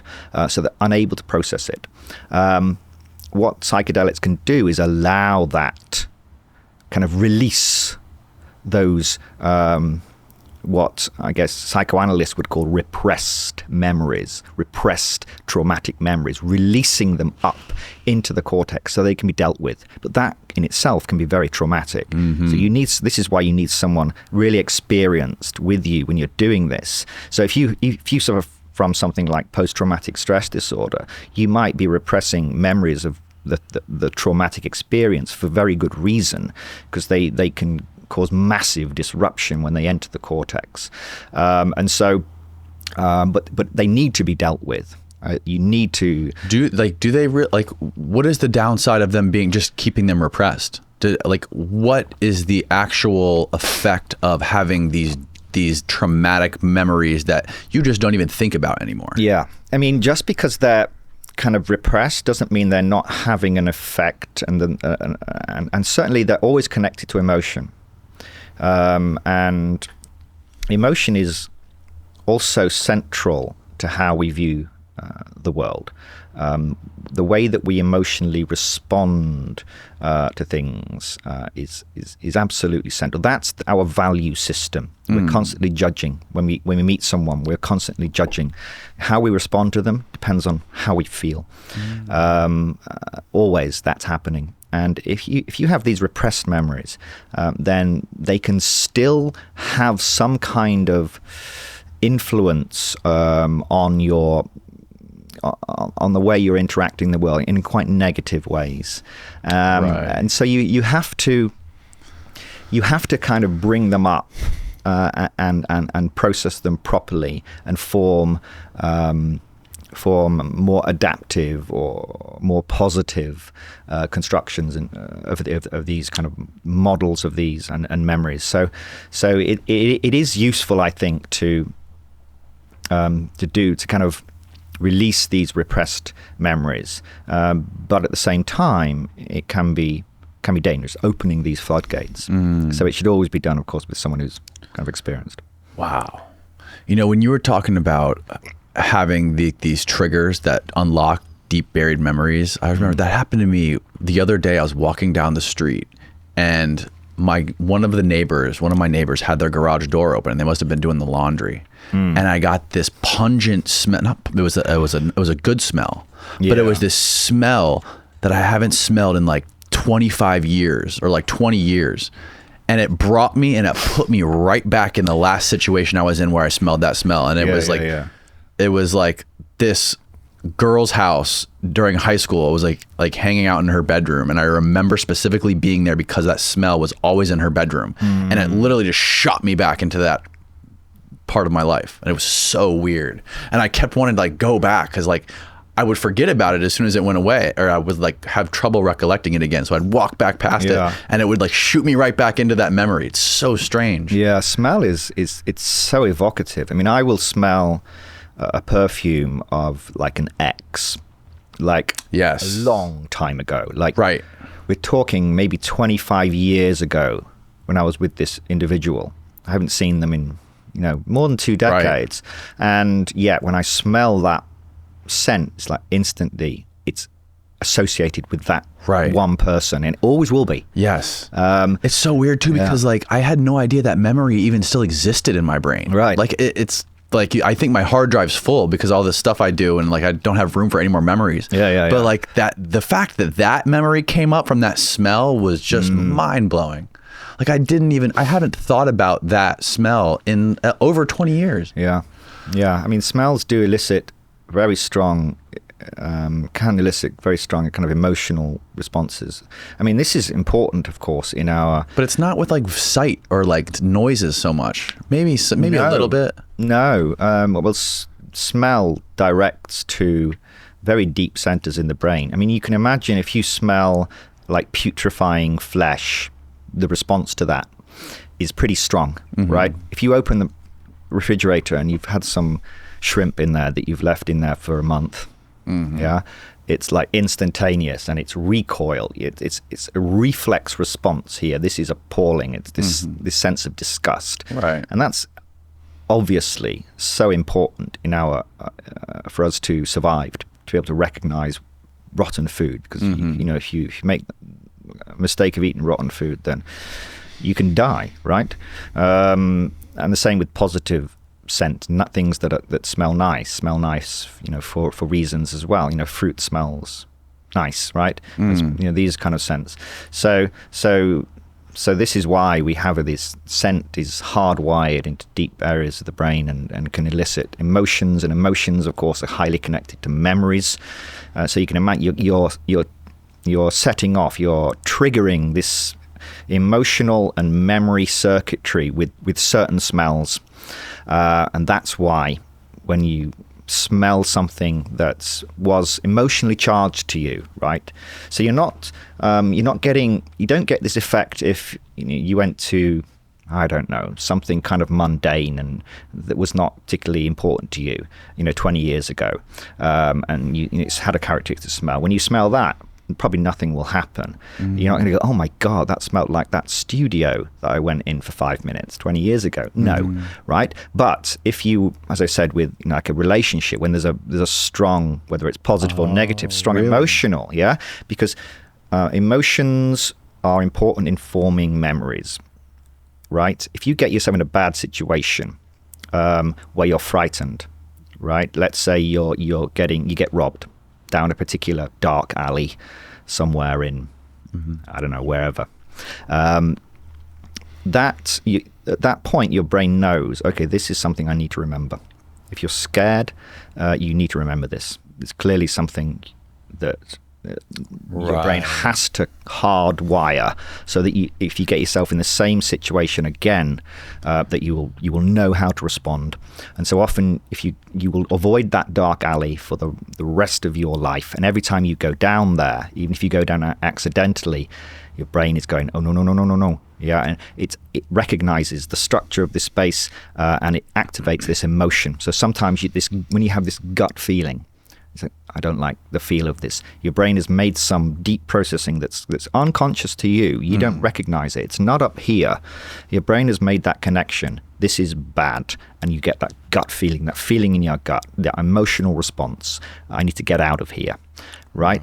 That's not an accident. It's not psychic abilities. It's the brain, some deep processing that's gone on here. And if there was a particular smell associated with that as well, that's going to activate this pathway and these emotions that are associated with it. So this is why, smells are so evocative. It's so fascinating too how rare that happens. And when that does happen, it's so profound too. Like whenever that happens to me, it's like I want to talk about it to everyone. Like, have you ever experienced this? And it's such a rare thing that modern humans encounter. Exactly. Well, we don't rely so much on smell anymore. I guess that's why. Other animals, it might be very different to them. They would use that circuitry much more than we do. But sometimes when there's a smell that's connected to something quite emotional, that memory, that circuitry is laid down and will remain there for a long time. It could be decades. It's also, this is kind of interesting. When I was young, just a little kid, maybe 8 years old, I had two twin brothers, not my twins, but they were twins, younger than me, and they got really sick. I used to fucking love jelly. You would call it Jello. Right? Oh, really? Yeah. Like seriously, whenever I went to my grandma's, she would always have a big bowl of jelly that was made. My mum would always make jelly because it's fucking cheap, right? It's cheap, but I absolutely loved it. And anyway, I came home one evening and my little brothers, they had the flu. They were really sick. And my mum said, oh, I made this bowl of jelly for you. I went into the kitchen, quaffed down this big bowl of jelly. The next morning, I had caught the flu and I became sick, like really sick. I've never eaten jelly since then. Really? Yes. Why is that? Yeah. Is it the smell? It's simply because your brain associates... The emotion. Your brain associates, so not just emotion here, but if you eat a certain type of food and you become sick, your brain makes the connection. This food made me sick. Do not eat this food ever again. Yeah? Yep. Again, this goes deep into our evolutionary history. Very important. If you make a mistake eating bad food, don't do it again. Yep. I did the same thing with when I go to a restaurant and get food poisoning. Right. Same thing. I will never go to that restaurant again. There you go. Haven't been to Burger King since I got food poisoning in like 2016. There you go. Right. And so sometimes that mistake, that connection is erroneous. The Jello didn't make me ill, but the brain doesn't know the difference. It's better to have a false positive in this sense than a false negative. So after that, and now I can eat it a little bit, but I don't have any desire to eat it. But since then, certainly throughout my childhood, I went from absolutely fucking loving this delicious sweet jelly to being repulsed by it. Wow. Yeah. So it's powerful. The emotions and the way that the brain works. There are some really deep, old mechanisms that are designed to keep us alive, and they still function, even though in this case it destroyed my love. The love of my life at the time. It's okay. It probably made you healthier. Yeah. Now, isn't there I know the stories of like Jolly West and Sidney Gottlieb and the MK Ultra stuff and the Charles Manson stuff, where they were studying basically how to make people became more suggestible when they were under the influence of psychedelics, and they were able to manipulate them in different ways. Yeah. Is this using this same process you're talking about, where it kind of like softens the whole world structure of the human brain? Got it. Yeah, exactly. So it's the same, presumably. Anyway, it's the same process going on. You have this highly manipulatable, if there's such a word, brain in many ways, and it could be information-driven reorganization, sensory information from the environment, but it could also be ideas. That's going into the brain, and they can reorganize, if you like, neural activity. So the brain becomes globally or more broadly susceptible to inputs. So that would explain that. Yeah. So there's that story that from what I think Jolly West was involved with it, with the elephant. Are you familiar with that one? No. Tell me. You'd have to look it up. Look up Jolly West. He killed an elephant with LSD, I think. He gave an elephant an enormous amount of LSD, and something happened. And he did all these experiments, but this one was he was proud of this one. Mm-hmm. I read about it in Tom O'Neill's book Chaos, where he basically, are you familiar with that book? No. Tom O'Neill, he was an investigative reporter who was he was tasked to write an article for, I think it was the 20th anniversary of the Manson murders. And it ended up being a 20-year story he did. Mm-hmm. And he basically got sued by the publications that he was hired by. And when he refused to stop reporting on it because he just kept finding all these holes in the case, these gaping holes. And he eventually got connected to this clinic in Haight-Ashbury, where it was a CIA-funded clinic where they were giving people LSD and amphetamines. Mm. And there was these research papers where these two guys were doing giving these hippies LSD and giving them amphetamines, and studying all the different stuff. And Jolly West was connected to this clinic, and Jolly West was the guy who did that experiment on the LSD related death of the elephant. One of the more unusual incidents in West's career took place in August 1962. He and two co-workers attempted to investigate the phenomenon of, what does that say? Muscle in elephants? I can't read it. Museth in elephants by doing Tusco, a bull elephant at the Lincoln Park Zoo in Oklahoma City with LSD. They expected that the drug would trigger a state of similar. What is that word, Michael? Must. M-U-S-T-H. Instead, the animal began to have seizures for 5 minutes after the LSD was administered. Beginning 20 minutes later, West and his colleagues administered the antipsychotic promazine hydrochloride. They injected a total of 2,800 milligrams over 11 minutes. The large promazine dose was not effective and may have contributed to the animal's death. It died an hour and 40 minutes after the LSD was given. But yeah, so he's being interviewed by Tom in his book about Charles Manson, and he's bragging about how he killed that elephant with LSD. And wow. He was just fascinated by, he would go live in dormitories with students and be giving them, they would all be doing LSD and think they're a part of this crazy new movement. And it was during in the 60s. He was a wild character, but I don't know where I was going with that, but suggestibility. Yeah, the suggestibility part of it with Manson and his followers, and them he was this just wild, charismatic guy who knew how to talk, and when you give, and he was giving his followers LSD, and he wasn't necessarily taking it himself, and that's just, it's wild what can be done to the human mind in that kind of setting. Sure. I mean, with LSD, even if you take it on your own, you can have some kind of rather wild ideas and thought processes that often seem quite profound at the time.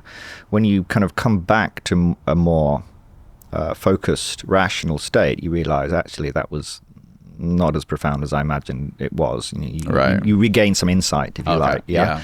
But if you have someone reinforcing this when you're in a psychedelic state, whatever message they want to imprint in you. I imagine this can be quite effective as a tool of so-called mind control. Yeah. And what about, I'm curious too, because they were doing amphetamine studies. Are you familiar with what amphetamines do to the brain? Yeah, I mean, so this might have been the same study. I mean, Ken Kesey, who wrote One Flew Over the Cuckoo's Nest. Yes. He was also given, he was in a medical trial that was probably around the same time. And he was given a mixture. He was given LSD, and he was also given alpha-methyltryptamine, which was called IT-290 at the time. It was described as a super amphetamine, but wasn't actually super amphetamine. Yeah. But it wasn't actually an amphetamine. It's a different kind of molecule. But yeah, so I mean, amphetamines, they work completely differently to the psychedelics. They release noradrenaline and dopamine, particularly into certain areas of the cortex. So they so you have these. So when dopamine is released, it's kind of taken back up. It's kind of vacuumed back up into the neuron. It's released from the neuron, then vacuumed back up through these special transporters that kind of terminates its action, which basically allows the brain to kind of control the levels of dopamine that are active. What amphetamine does is it switches these channels, these pumps, if you like, back into reverse. So they start pumping dopamine out of the neuron. So it floods the brain with dopamine. And that makes you feel fucking good. You know, the noradrenaline has this neurostimulatory effect. It's the same effect with on noradrenaline as well. It causes this neurostimulatory effect. The dopamine causes euphoria.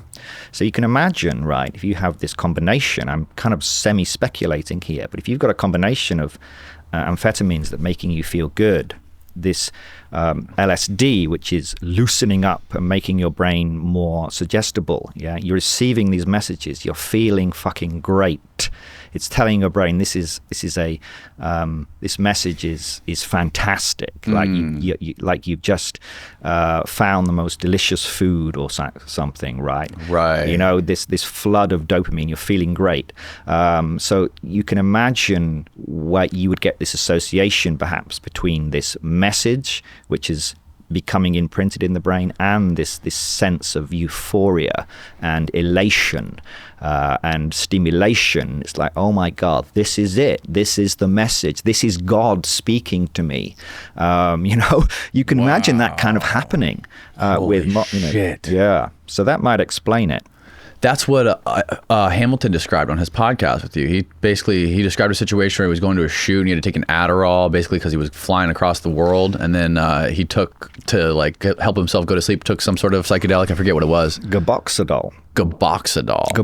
And he said he had the craziest trip of his life. Yeah, so that's not a psychedelic. It shouldn't have a psychedelic. It's a completely different mechanism. It works via completely different receptors. But in high doses, apparently, and it was news to me at the time, it can have quite profound psychedelic effects. So there are a number of ways, actually, you can reach these different types of psychedelic effects in the brain. It doesn't have to be stimulation of these 5-HT2A receptors. You have molecules like salvinorin from Salvia divinorum. They also can have effects that are reality tearing effects that can really take you to another fucking world, but they work completely differently. I mean, it's this kind of remarkable molecule, this salvinorin, that's isolated from this single plant, this what was a very rare plant in the wild that grows in these cloud forests in southern Mexico.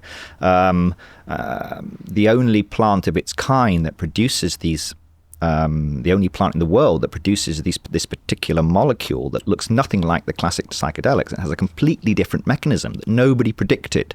And yet, when its discoverer, Daniel Siebert, so this Salvia divinorum has been used traditionally for a long time, and normally it's there are a number of ways to consume it, but often you would take the leaves, you would roll them into a cigar and just chew them gradually over a number of quite a long time, and this salvinorin molecule is absorbed into your bloodstream, and it generates this psychedelic effect.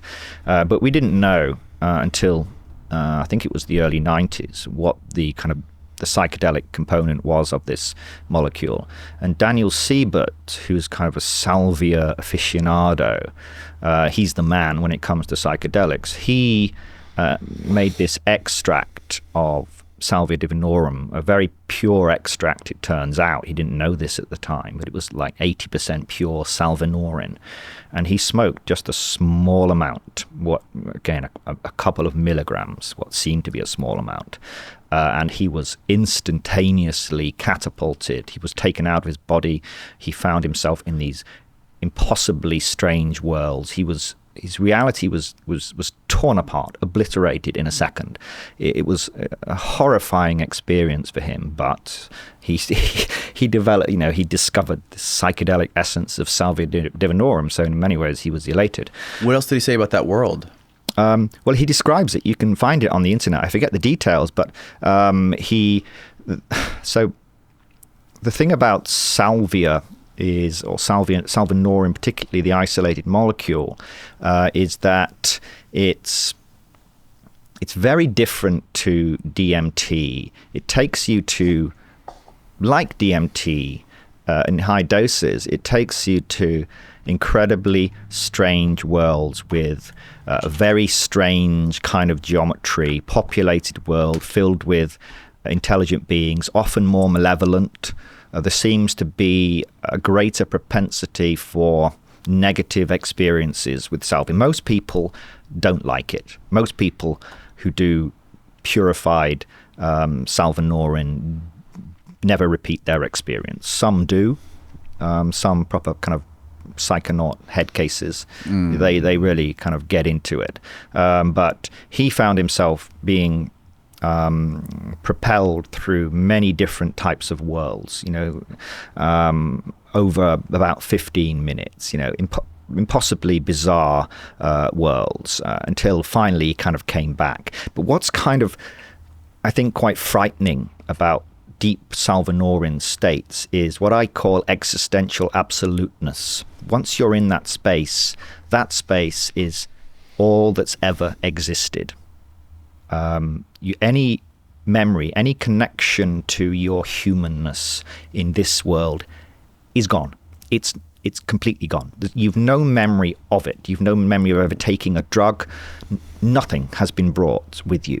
You're in this space, and you've always been in this space, and you will always be in this space.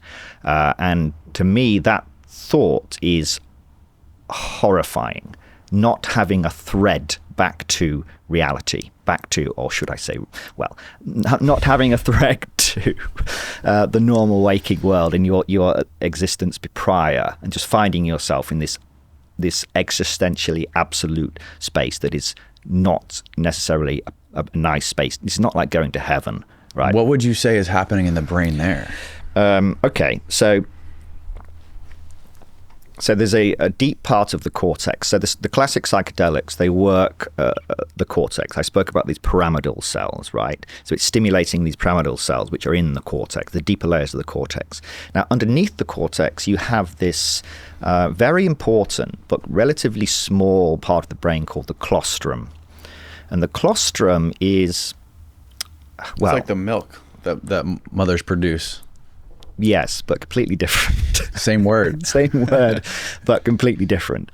And the colostrum is, we don't fully understand the colostrum, and there are still like conferences devoted to understanding the colostrum. Really? And that's that, yeah. We've known about it for a long time, but we don't really understand it completely. But it seems to be an orchestrator of cortical function. It's a global inhibitor. It keeps your the construction of your world model, it keeps neural activity constrained. It's constantly sending out inhibitory signal, keeping the brain under control.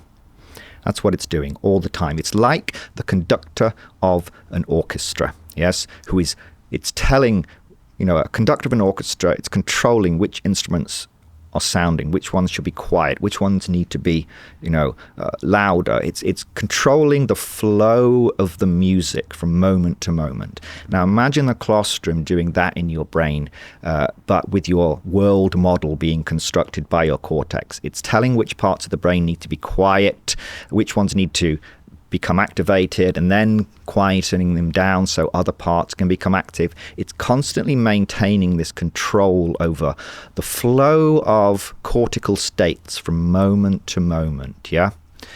Now, what happens when you consume salvinorin? Well, salvinorin binds to a type of receptor called the kappa opioid receptor. It's the same family of receptors that morphine binds to, right? But completely different. Now, these kappa opioid receptors, they inhibit the neurons in which they're embedded. When you activate a kappa opioid receptor, it basically shuts down that neuron. And there are lots of these kappa opioid receptors in the colostrum. So when you take salvinorin, it binds strongly to these kappa opioid receptors and it shuts down the colostrum. So it's like shooting the conductor of the orchestra in the head. Oh my God. Yeah. And the orchestra just goes kind of wild, doesn't know what to do, right? And so your brain is like a release mechanism, whereas the classic psychedelics are stimulating the brain directly, yeah, stimulating the cortex by binding to these 5-HT2A receptors. Salvinorin is shutting down the conductor, and it's employing this release mechanism. It releases the cortex from claustral control, from control by the colostrum, and this is why you get these wild patterns of emergent activity. That's why there's no string back to our current reality. There you go. That could be it. I mean, we don't really understand why it has certain qualities, but that's kind of a broad explanation of why the salvia, why, from your subjective perspective, why your world model is completely disrupted, and completely novel patterns of cortical activity begin to emerge, and that is experienced by you as this a complete shift in your world model. Everything breaks apart and brand new patterns of neural activity start to emerge, and this is experienced as this reality tearing, world shifting effect. Very dramatic. Wow. Has anybody ever used psychedelics or any of these other drugs to, like we talked a little bit ago about like how you can reconstruct somebody's view, like somebody's loop that they're stuck in, like with depression or reliving suppressed traumatic memories and sort of break them out of it. But like it seems like this is all very much connected to plasticity, like neuroplasticity. Has anyone ever utilized any of this stuff to like learn new things? Like to, for example, learning Japanese for the first time. Could you essentially sort of like loosen up those cortical columns and those neurons and introduce something new, or like a new way of looking at the world, and then let kind of relearn or retrain your mind in some way? Yeah. I mean, certainly the way that we view the world and can sometimes impede, with the rigidity, the kind of these very strict and rigid models that we've constructed, and ways of thinking about things, ways of approaching problems. Yes, this can become quite embedded and quite rigid, and in a sense that's kind of a good thing. You want to be able to approach a problem that's worked in the past, for example, in a specific way, and that 95% of the time or whatever, that's going to work for you. But what happens when you're faced with a problem that you can't solve? Right. And it's like, well, what do I do now? And it's very difficult to get out of that rigid way of approaching something.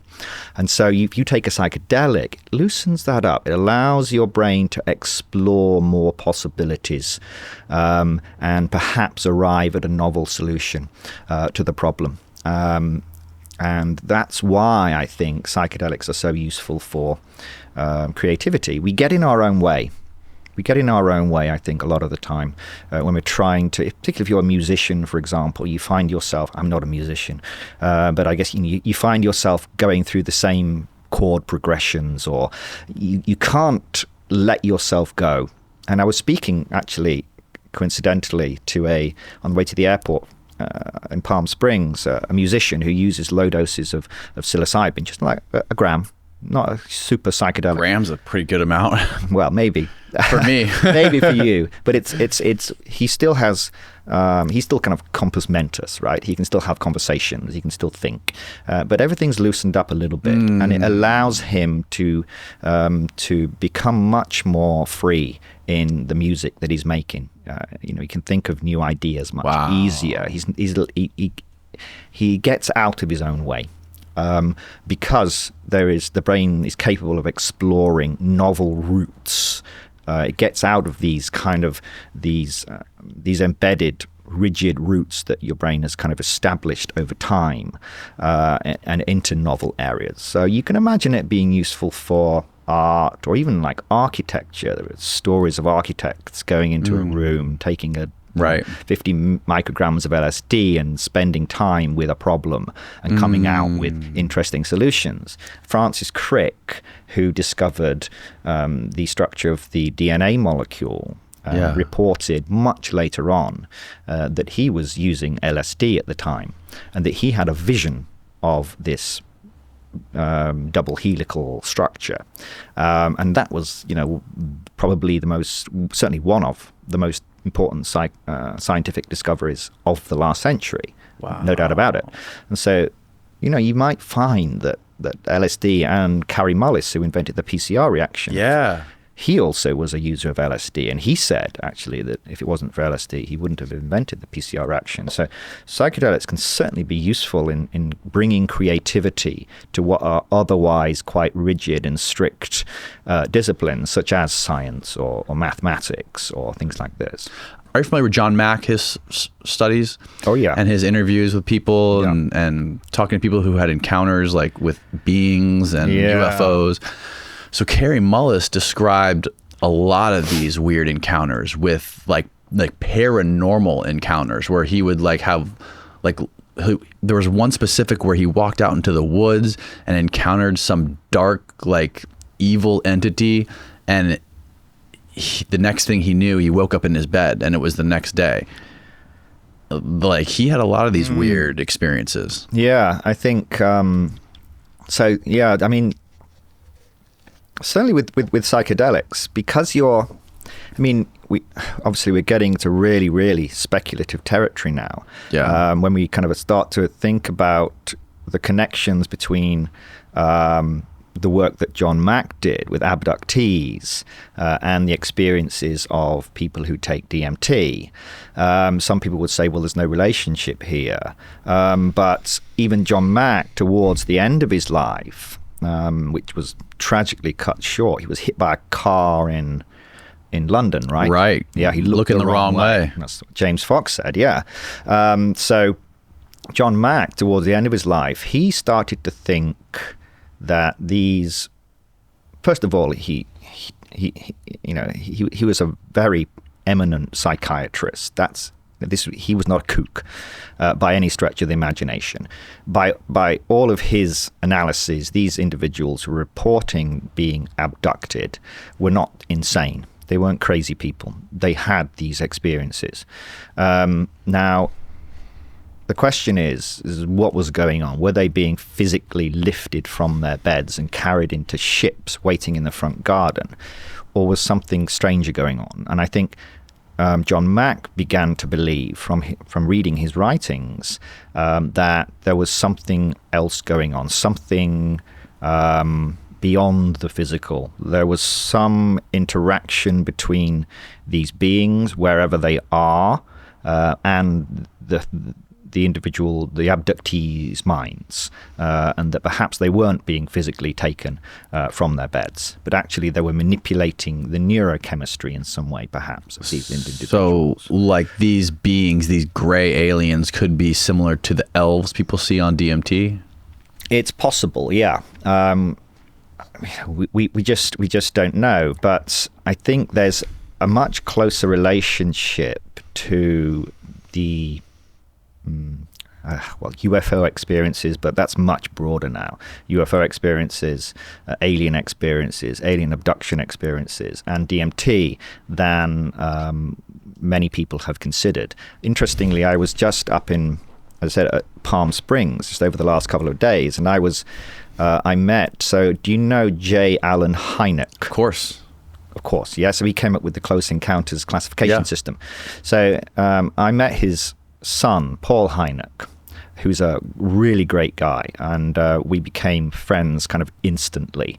And he'd heard about my work, and I was very pleasantly surprised that there were so many people, including Paul, who no longer consider the alien phenomenon to be restricted to wet-brained physical beings coming from other planets, but that there is some other, shall we say, other dimensional or trans-dimensional, or choose your word. We don't really know where these beings might be coming from, or the relationship between their reality and our reality, but it seems to be something non-physical. And he's become very, very interested in DMT because it reliably grants access to what is often described as a hyper-technological domain filled with extremely intelligent beings, exactly the kind of beings we might imagine as being far more advanced intelligences, far more advanced alien intelligences. What would that look like? Now, okay, so this takes a little bit of getting to. Now, we could just kind of accept that and say, oh, maybe people seeing aliens, maybe there is this relationship between alien intelligence that other people have been describing in the kind of UFO phenomenon community and the DMT experience. But to me, that's not satisfactory. I want to know why that relationship might exist, right? Why should there be this connection here? And so I go back to thinking about the progression of advancement of civilizations, right? So let's take our civilization. We are humans with these, as I said, wet-brained, physical carbon and water-based creatures that exist on this earth, obviously. And so far, for most people, when they think about aliens, they think about other wet-brained carbon or something based beings that exist like us on a different planet. It's pretty naive in a way to think like that, but that's how we have imagined it for a long time, because that's all we know. That's all we know what intelligence looks like. It looks like us, or it looks similar to us. It's physical. It's based in this universe. But actually, I think that is a grave error that we're making here for a number of reasons. And this isn't kind of a fringe or cranky, wooey position that I'm taking here. And many physicists and astrobiologists and philosophers have thought about this. If we're looking for life, other intelligence elsewhere, i.e. not on Earth, what's the best way to look for it? What's the best way to kind of make contact with this intelligence? And so far, we've been firing electromagnetic pulses into the sky in the hope that we'll get some binary missive in 25,000 years or something from some other distant star system. But that's kind of a stupid idea. Terence McKenna, what did he say? To search expectantly for a radio signal from a distant civilization is as culture-bound a presumption as to search the galaxy for a good Italian restaurant. Right? It's a great line, right? That's great. We're so limited in our thinking, the idea that these aliens, these advanced intelligences, would be using radio signals. But I think it's even worse than that, because if we think about the progression of intelligent civilization, you have a number of phases. To me, I break it up into three phases. I have what I call the pre-technological phase. So this is us, more than 100 or so years ago, where we weren't thinking of, in a really intelligent way at least, about communicating with other intelligences in the cosmos. We weren't doing it. We didn't have the ability to do it. We couldn't even send radio signals, right? So we can kind of forget about those civilizations, other civilizations at that level of advancement. There's no way we could communicate with them without physically going to their planet and finding them, because they don't have the technology either, right? Then we have us. We are in this technological phase. We can conceive of other intelligences elsewhere. We can conceive of how we might communicate with them. We can even think about how we might ultimately leave planet Earth, how we might even transcend our biology. Even that is something that's strongly considered now, to become a form of artificial intelligence. The idea of uploading us, our consciousness or something, into some computational structure, right? That's already an idea. And according to people like physicist Paul Davies, philosopher Susan Schneider, have been writing about this. It's their contention that once a civilization reaches the level of advancement where they can conceive of transcending their biology, becoming post-biological, they're probably only a few hundred years from doing so, right? So we'd no longer be physical intelligences using a physical wet brain and body to kind of instantiate our civilization. We would become post-biological.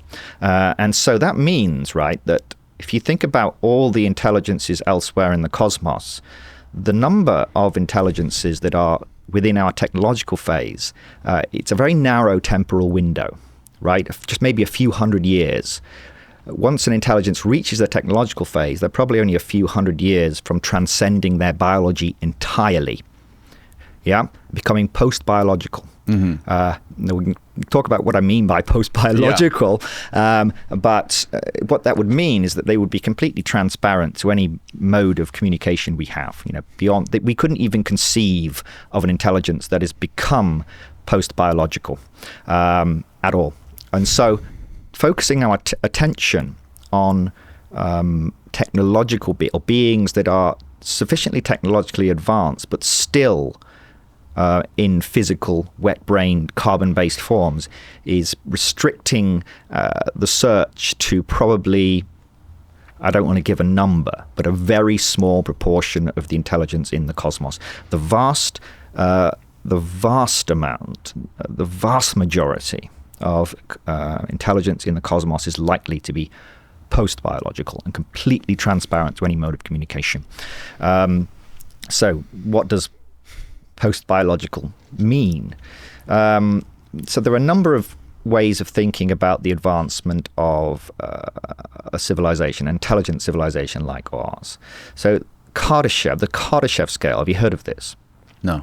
The Kardashev scale is a way of looking at the progression of advancement of a civilization based upon how they harvest energy. So you have like type 1, type 2, type 3 Kardashev civilizations. I've heard of that, Yeah, right. So you have a type 1 Kardashev civilization, which I think can control all of the energy of their host planet, their home planet, right?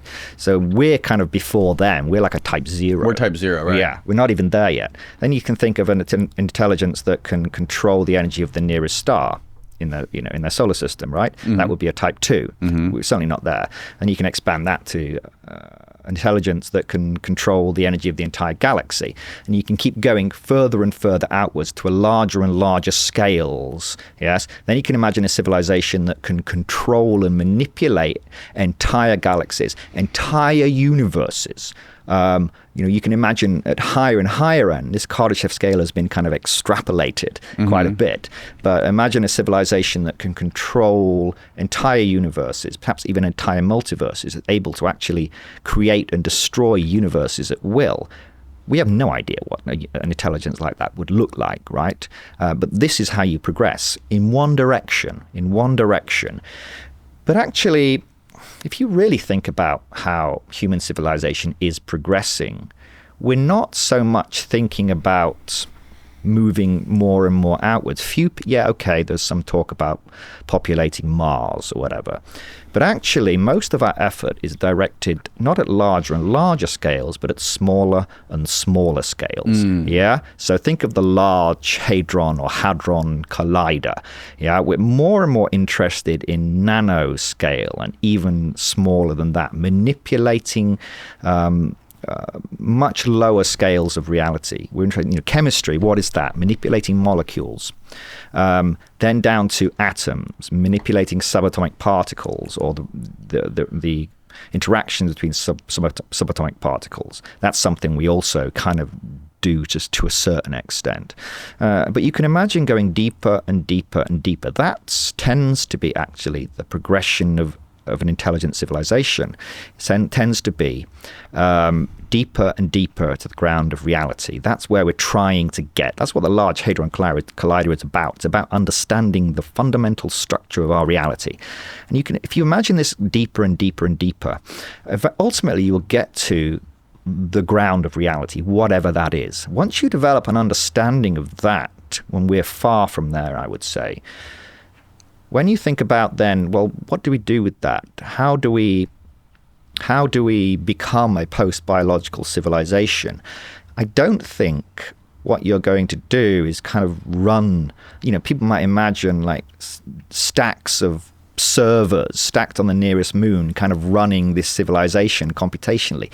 Again, this is a very human-centric way of thinking about it, right? It's not going to be like that. It's more likely to be that the civilization, intelligence will instantiate themselves at the lowest level of reality, exploiting the fundamental computational structure of reality. That's where they're going. They're going deep down. They're not expanding to larger and larger scales. They're going deep down to the fundamental ground of reality. That's where they've left this scale of reality, and they're deep, deep down, and they are practically invisible. And we've no fucking idea. It's completely impossible for us to comprehend or to conceive what an intelligence like that would look like. John Barrow, the cosmologist, invented a term for this. He called it the micro-dimensional mastery scale. Okay, very mainstream, famous cosmologist and theoretical physicist. So the micro-dimensional mastery scale is that opposite to the Kardashev. It's looking at the development of the civilization down, deeper and down, deeper and down. Yeah, who was that? Status Quo. Down, deeper and down. Yeah. Anyway, so yeah, down, deeper and down, and you get to these, so it starts at type 1 minus, so it's opposite the Kardashev, type 1 minus, type 2 minus. Okay. And he envisioned this civilization he called the type omega minus, right? So they have got right down to the fundamental ground of reality, and they are instantiating themselves right down there. That's where they are. There's no way we would know how to communicate with them. We have no idea what they would look like. We have no idea what kind of worlds they construct for themselves. We have know nothing about them. But if that is our kind of destiny in a sense, and if that's the destiny of all successful intelligent civilizations, is to achieve that, then the vast majority of intelligences within our universe are likely to be something like that. Imagine that. The vast majority of intelligences, and it might be like 99.9% or something, we just don't know, right, would be inconceivably strange. We can't imagine, and they would in a sense be everywhere, but nowhere at the same time. And then you think, wait a minute, if that's true, what's happening when you smoke DMT? Well, you're entering this hyperdimensional world filled with these super intelligent beings in this highly complex, constructed, inorganic space. Is there a possibility that we are somehow interacting with this type omega minus civilization? Is that what's going on here? That's the question for me, because I think to myself, how would we communicate with an intelligence like this? Well, right. We can't send out radio signals. It seems like we can't do anything. But then I thought, well, the most obvious way for them to communicate with us, if they chose to, would be using our brains. Why? Because right. The brain, it can receive information directly, and it can use that information to construct a world. And so you can imagine us being able to, if the flow of information could be gated from this other domain that sits at the ground of our reality that's everywhere right now, our brain could begin to construct a model of that reality. It would allow us to literally enter their world, experience their world, allowed our brain to construct a model of their world. So that's where I'm leaning towards, if we take these intelligences seriously that people meet in the DMT space, it seems to me it would be something like that, a world that is has a very close, for us, incomprehensible and ununderstandable relationship to our reality. That is where I think you might be finding, that's why I think DMT might grant access to this domain. Quantum computers could perhaps help us to communicate with beings that are operating on atoms, right? That's possible, but again, we're talking probably several layers lower than atoms, right? We don't really know. I mean, we call them certain things, fundamental particles, but that's just as fundamental as we can kind of grok, right. As fundamental as we know. But actually, it could be many levels below that. We just don't understand the fundamental structure of reality. So there's the problem. We don't understand how these other realities, or our relationship to these other post-biological domains where these type omega minus civilizations might reside. And so going back to what I said before, right, the DMT or other psychedelics, when they enter the brain, they create this hot state, this very fluid state where the brain is much more susceptible to incoming information. To be information-driven reorganization. So that would be precisely the state in which the brain would be susceptible to receiving information somehow. And I think it would be at the lowest level of reality. This information is coming in somehow into our brain. I don't think it's coming through the norm. It's not coming through the normal senses, certainly. The brain this information is entering the brain and reorganizing. I always say, you don't break through into the DMT world. The DMT world breaks through into you. It is taking control of your world-building machinery and using your world-building machinery to construct its world. You're not going anywhere. You don't need to go anywhere. All that needs to happen is information must flow into your brain from their domain, and your brain, which is a world-building machine, as I said, will construct a model of their world. Do you think people like Alan Hynek and Karry Mullis could have the ability? Do you think there's certain people like them who could have the ability to tap into this without psychedelics? Possibly, yeah. I'm not saying necessarily. I mean, DMT seems to be the most efficient. It seems to cause, unlike the other psychedelics, which create this, as I said, this fluid, hot state of the brain, with DMT, it seems to go past this. It transcends this state, and you get this sudden reorganization of the emergent patterns of activity in the cortex. And this seems to be, for reasons we don't understand, makes the brain even more susceptible to information-driven reorganization, if that's what's actually happened. Right? Of course, this is speculative. Right. I'm not saying, yes, when you take DMT, you're communicating with advanced post-biological civilizations instantiated in the ground of reality. I'm not saying that's true, but I'm trying to find the connection there. If we do take these, entities seriously, and I think we need to. I don't think it's simple to explain their presence within the DMT state. I don't think it's simple. I don't think it's easy to simply explain them away as hallucinations or as archetypal structures from the collective unconscious. There seems to be something much more profound going on here. These beings, they have clear intent. When you go into the space, they're waiting for you. They get to work. Right? They get to work on you. They're expecting you. They welcome you, and they have an agenda. And it seems to be far more than your brain just making it up. Your brain doesn't really, in my opinion at least, doesn't seem to have this ability to model these hyper-complex, hyper-dimensional realities filled with these beings that bear no relationship to anything in our world. So I think that we need to actually take seriously, and I say this as somebody who is something of a sober neuroscientist. I'm not one of these people who says, oh, it's the spirit world or it's the astral plane. I always avoid that because there's no explanation there for me. If you say, oh, you're going to the astral plane, I mean, well, what's the connection there? How does that work? What's the mechanics? So I'm looking for some kind of coherent explanation for what's going on, and I haven't found it in the orthodox paradigm of modern neuroscience at all.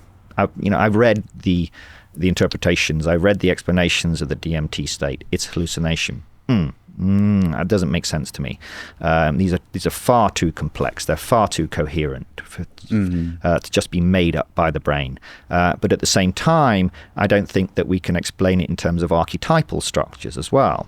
I think there's something completely non-human going on that has no relationship to either modern or ancestral humans. There's nothing in our evolutionary past, our historical past, that can explain why people are seeing these types of non-human, extremely advanced intelligences. So I think we have to start at least entertaining the idea that there's something far, far stranger going on. It's fascinating also that Hynek and Mullis and Jack Parsons, like the father of rocket science. Jack Parsons is like one of the most, I think Werner von Braun attributed a lot of his discoveries to Jack Parsons. Jack Parsons was hanging out with Aleister Crowley and L. Ron Hubbard. There you go. And there's like this deep, and Alan Hynek was obsessed with, what is I never know how to pronounce it. Esoteric. Well, I would say, what would I say? What would you say? Esoteric. I've said esoteric before, but I think it's esoteric. So esoteric or esoteric or esoteric? Esoteric depends, like tomato. Right, okay. I say tomato, you say tomato. Right, okay. I say potato, you say potato. No, I don't say potato. Everyone said potato.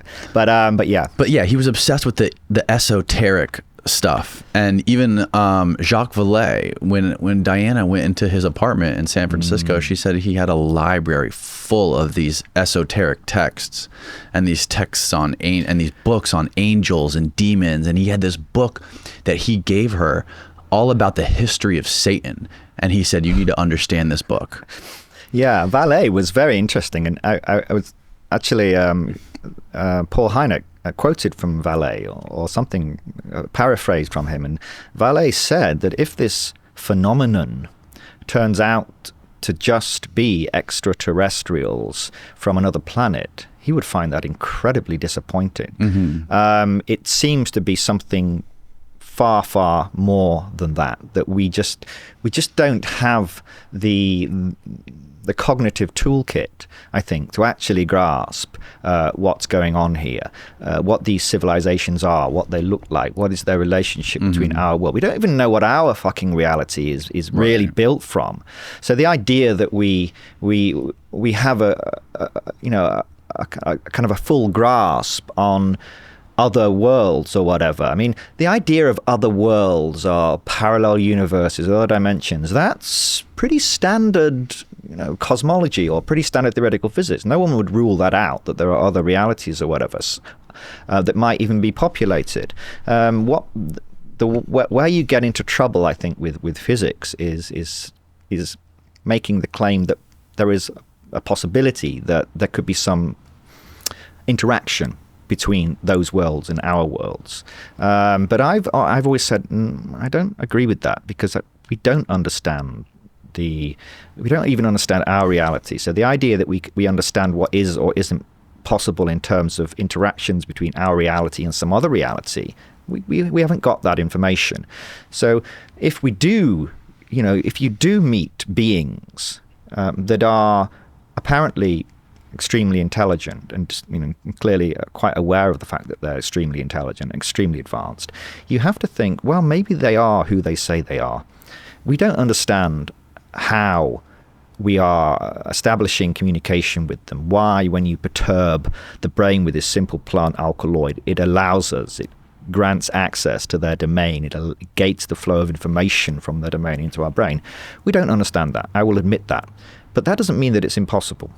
It doesn't mean we can rule it out and say that's not a reasonable, feasible explanation, because it could be. Yet we just don't understand that deep connection that deep relationship between our reality and their reality. When it comes to John Mack and his book, his abduction books, and he's interviewing all of these experiencers, what do you make of that and what those people are experiencing? Because they're all talking about experiencing the same things, very, very similar things. Yeah, that's what kind of attracted me when I first read Abduction. That was the first of John Mack's books that I read. I was as struck by, and the fact that this is not just some kook. It's not just a collection of experiences. These are experiences that have been reported to one of the world's most preeminent psychiatrists, Harvard psychiatrist, who didn't really want to get involved in this abduction stuff, and you can imagine why. And he took a lot of academic stick for this. I mean, people wanted him out of his job. He was destroying the reputation of Harvard University by pursuing this, but he was convinced. I mean, he obviously went into this assuming that they were psychologically disturbed. These were hallucinations. Carl Sagan, I remember Carl Sagan, John Mack said, Carl Sagan said to him, they're just hallucinating, John. And John said, what the fuck do you know about hallucinations? So that's what he had to deal with, people who didn't have his training, explaining away these experiences that he himself could not explain away. And if he was able to explain them away, he would have done. This is not someone who was susceptible to being kind of taken in. He knew about disorders of consciousness, disorders of one's neurology, you could say. And he found that these people were perfectly sane. What they reported happened to them, as far as they were concerned, happened to them. And not only that, if you read the book, you will. It's absolutely clear that there are so many different commonalities. They're all describing the same kind of process of being taken up into these, highly technological environments. These beings that work on them, these particular what appears to be reproductive agenda that they have, where they're trying to produce hybrid babies, apparently, and abductees meeting their hybrid children and feeling great love for them. Extremely traumatic, but coherent stories.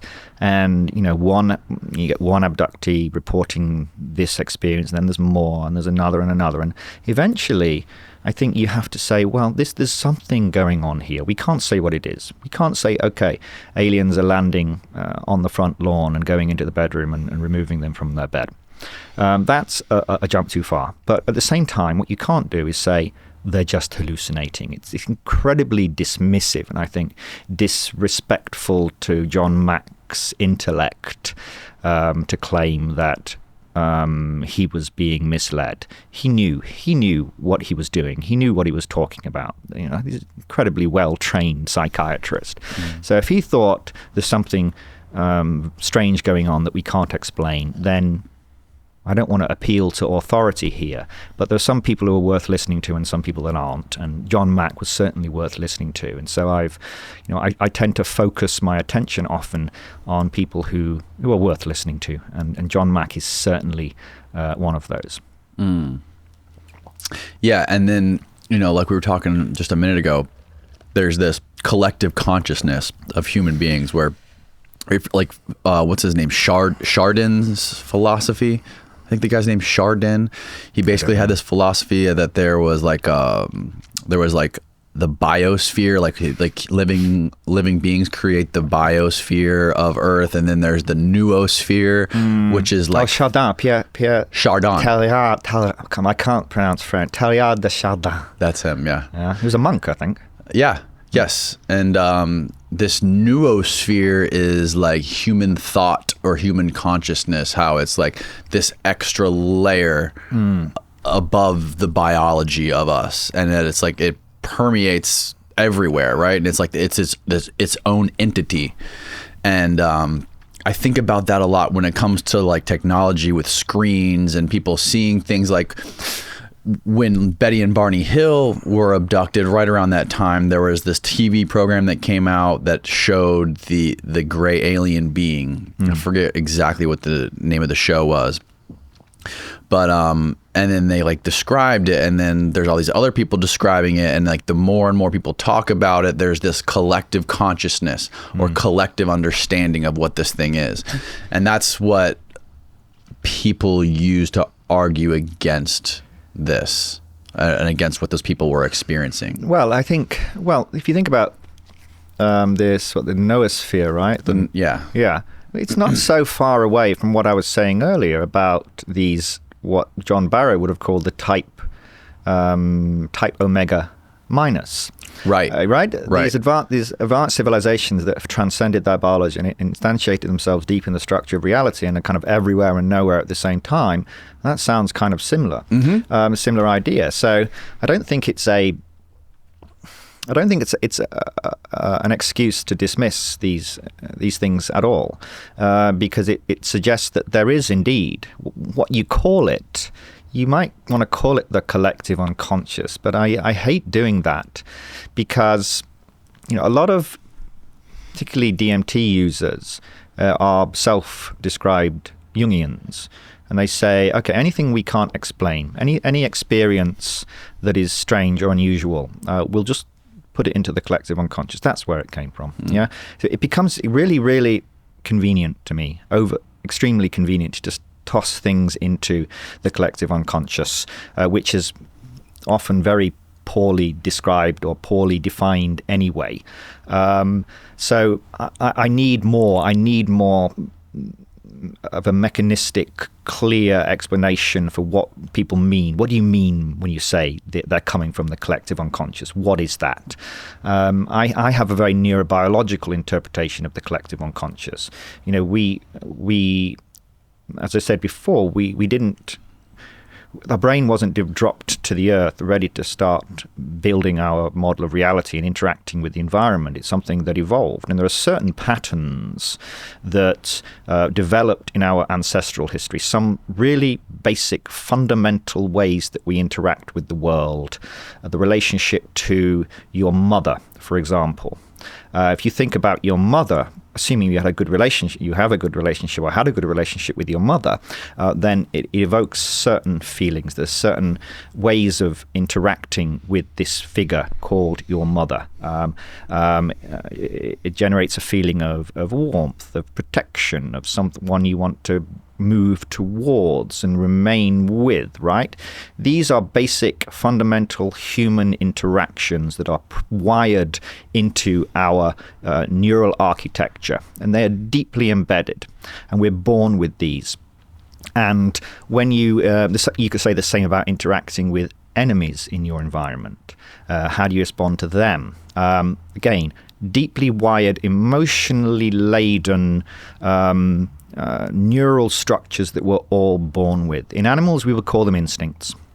What are instincts? They are instantiated by patterns of neural structures that have been honed and developed throughout evolution. You don't need to learn. But they're kind of very simple models. They're basic models of how we interact with our environment and with other individuals in our environment. They're very they're quite rigid. They're very strong, and you don't need to learn these things. They're there, but they're quite simple models, really. You need to elaborate them. So for example, there's if you take a mouse, newborn mouse or set of mice running around in a cage, and you drop, and these mice have never had any exposure to any other animals in the environment. You drop a bunch of cat hairs into that cage. Those mice start, they're very kind of wary of this fur. Yeah, they look at it. They don't want to approach it. They stop their kind of playing behavior, and they're very curious, but they're very hesitant to go near this fur. It doesn't work with dog fur. Yeah. Wow. Wow. Right. So they haven't learned this is how you respond, that the cat is the enemy here. And yet it's embedded, because that is an embedded neural structure. Their relationship, the way that they interact with a cat, is one of fear. It's one of avoidance. Yeah. So these are basic models that we're all born with that. So imagine that in humans now, slightly more complex, but still very simple models of the world and our interactions with agents in our environment that are absolutely critical for our survival. Interaction with your mother, certainly in the early stages of your life, that is essential. You will die if you don't know how to respond to your mother. Right. Yeah. You will die if you don't know how to respond to snakes. You will die if you don't know how to respond to other enemy tribes or whatever, right? Mm-hmm. So these are important, and you have these. And so it's not surprising then that these can take the form of imageries, there's no images in the unconscious. This is an important point as well, which will surprise some people. There are no images deep down. These are very simple models. Everything's about models. Everything's about models. The brain is constructing models from the lowest levels of the brain all the way up to the highest levels. The most complex models are constructed in the cortex, as I said, the model of your world. It's a very adaptive, it's a very flexible and fluid, constantly changing models. Then you have simpler models that you should go deeper and deeper and deeper down.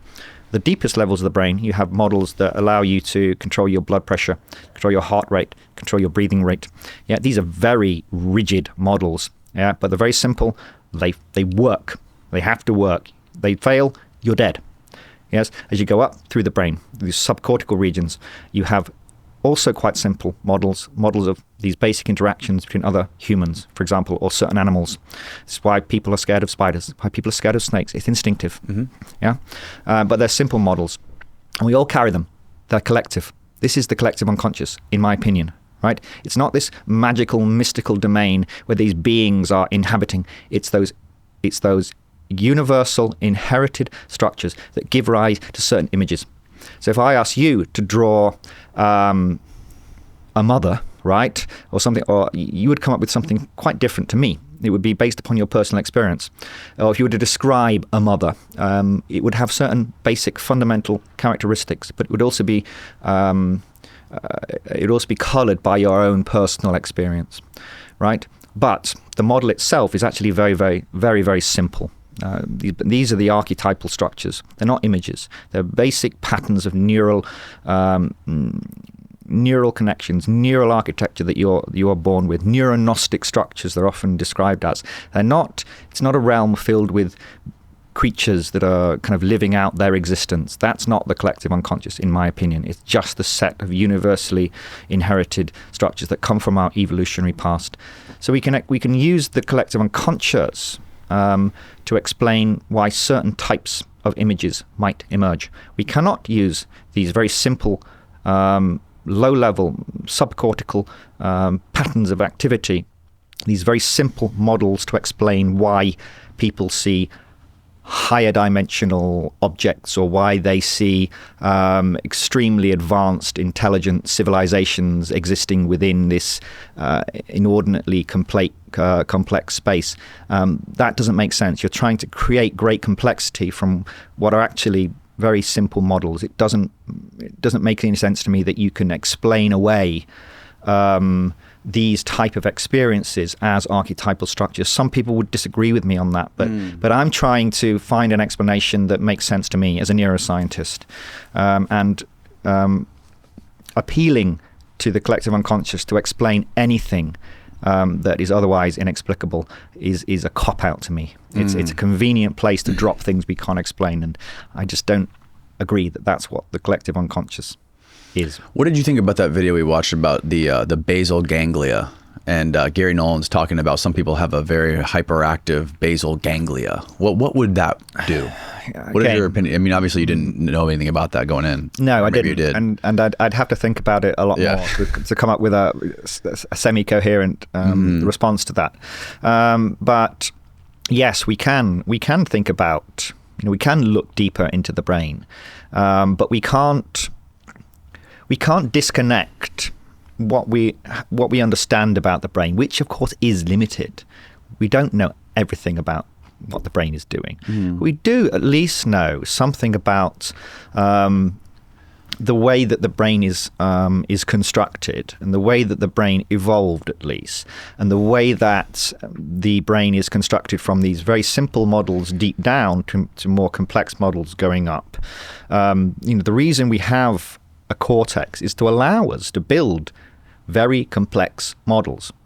You can't build complex models, or really complex models, certainly not of the complexity of the models that are constructed at the cortical level, deep down in these structures. There's simply not the complexity there.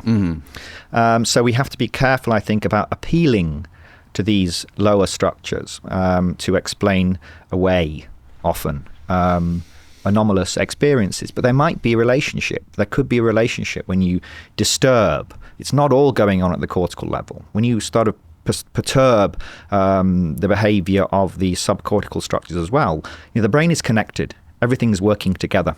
You stimulate, or you inhibit, or you somehow disrupt certain areas of the brain, and you can have completely unpredictable effects that are going on at the higher level, where you're experiencing the world. Right. So we saw with LSD, for example, where you get this effect on the cortex, but it also causes the release. It disinhibits these lower subcortical structures, like the hippocampus, for example, which is constantly sending this memory information up into the cortex. You're allowing a flood of information into the cortex. So the brain, it's a unified, highly complex system, and so often disrupting one part of the brain can have completely unpredictable effects that you would never have predicted until you actually do it, until you actually look at it. And then you can think about, what does that mean? Okay, so let's go into your DMTx research. Yeah. How did you get into this, and how the hell did you get funding for this? Like, this is beyond any sort of clinical trial I have ever heard of. Yeah. So, well, first of all, I didn't get any funding, and you funded it yourself? I don't. Well, I don't personally, and I always have to correct people on this. People always talk about my DMTx study or something. I don't do any DMTx studies in humans. Right? I live in Tokyo. I don't give humans DMT or anything like that. So let me tell you the story. It'll make sense. Yeah. So as should be kind of clear by now, I do take seriously the idea that it's possible that we are indeed communicating with some kind of other intelligence, the location and the identity and the origin and the nature of which we have no idea about. So I take that seriously. So then the question arises as, well, what do we do about that? DMT reliably grants us access to these intelligences, but it is very short acting. It's 5 minutes, in the space. You go up this roller coaster phase, you burst through this breakthrough phase into this strange, very strange domain with these intelligences, and then suddenly, maybe just a few minutes later, it might just be 3, 4, 5 minutes later, you're being dragged back out again. Just as the state is starting to stabilize and you're starting to perhaps establish communication with these entities, you're being dragged back out. So it's not conducive to establishing stable two-way communication with whatever beings are in there, for actually studying the space, studying these intelligences, developing some kind of relationship with these intelligences to really learn about who the fuck they are. Again, if you take these intelligences seriously and you want to establish communication with them, you want to understand them, you want to know where they're from and what's the relationship between us and them, you have to stop treating DMT like a drug. Treat it like a technology that you develop. I mean, it's kind of an important cognitive shift Once you start treating DMT like a technology, then you think about, okay, what's the best way to use and develop this technology? That's a crazy way to put it. Yeah, but it's right, yeah? Because then you free yourself from the idea that this is a drug.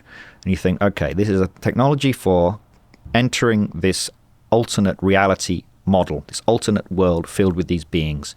How do we develop this technology? How do we improve upon methods of administration and utilization of this molecule?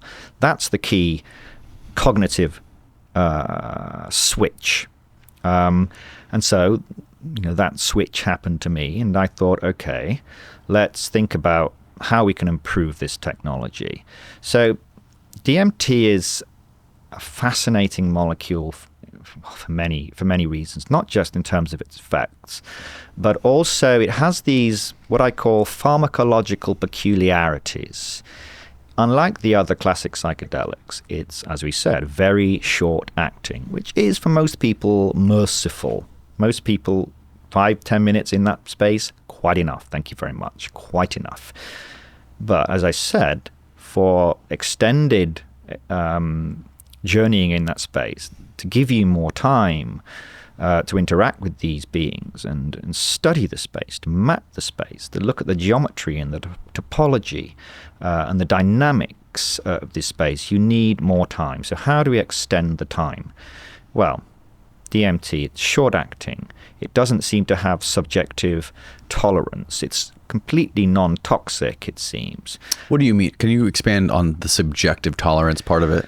Yeah, so Rick Strassman, of course, did the largest study of DMT in humans in the 90s. I mean, he was jumping through a lot of fucking hoops to do this work. I mean, no one was doing this work before him. With the end of the psychedelic dark ages, in a way, and certainly in terms of academic study in humans, no one was doing it. So he had to go through, a lot of bureaucracy and permits and licenses and convincing the relevant authorities that they should allow him to do this study with DMT. And he made it as boring as possible. His proposal, I'm going to measure blood pressure, I'm going to measure skin conductance, I'm going to measure heart rate. It's like, didn't he do it for schizophrenia? And didn't he get the funding from the war on drugs or something? He got, I can't tell you where he got the funding from, but it wouldn't surprise me, right? That they might fund something as dull, and uninteresting as that. Right. But of course, what came out of it was all these trip reports, and became part of his book, DMT, the Spirit Molecule. So that was the real purpose of this study. But of course, he didn't tell them that. Genius. Oh yeah, absolute genius. But one of the, as well as simply, so he had 60 volunteers. He injected them with bolus DMT, which means the injection all in at once or within 30 seconds. So a normal DMT trip, basically, they go into the space, they're there for a few minutes, and they come back out again. Standard stuff. But one study that he did was to look at the subjective tolerance.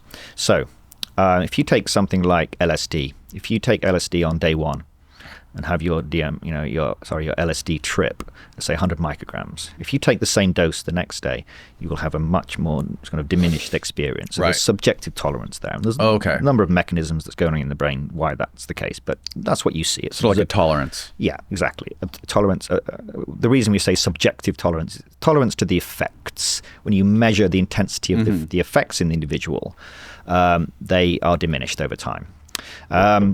Now, Rick Strassman wanted to test whether that was still the case with DMT. So if he injected someone with DMT, and then he measured the intensity of the effects using his hallucinogen rating scale, and then injected them again 30 minutes later, what is the intensity of the effects? Does it go down? And he found that it didn't.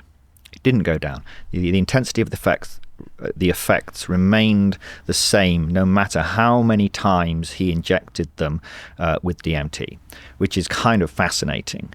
But what that, in itself, it's an interesting scientific result, and it's another one of these interesting pharmacological peculiarities of DMT. Is it has this particular characteristic, but to me, this suggested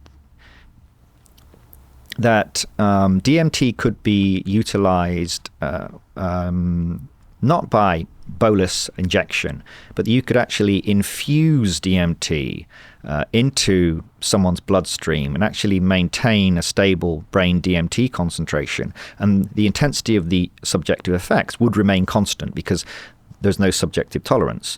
Yes, and also because it's so rapidly metabolized and removed from the brain, it doesn't build up either.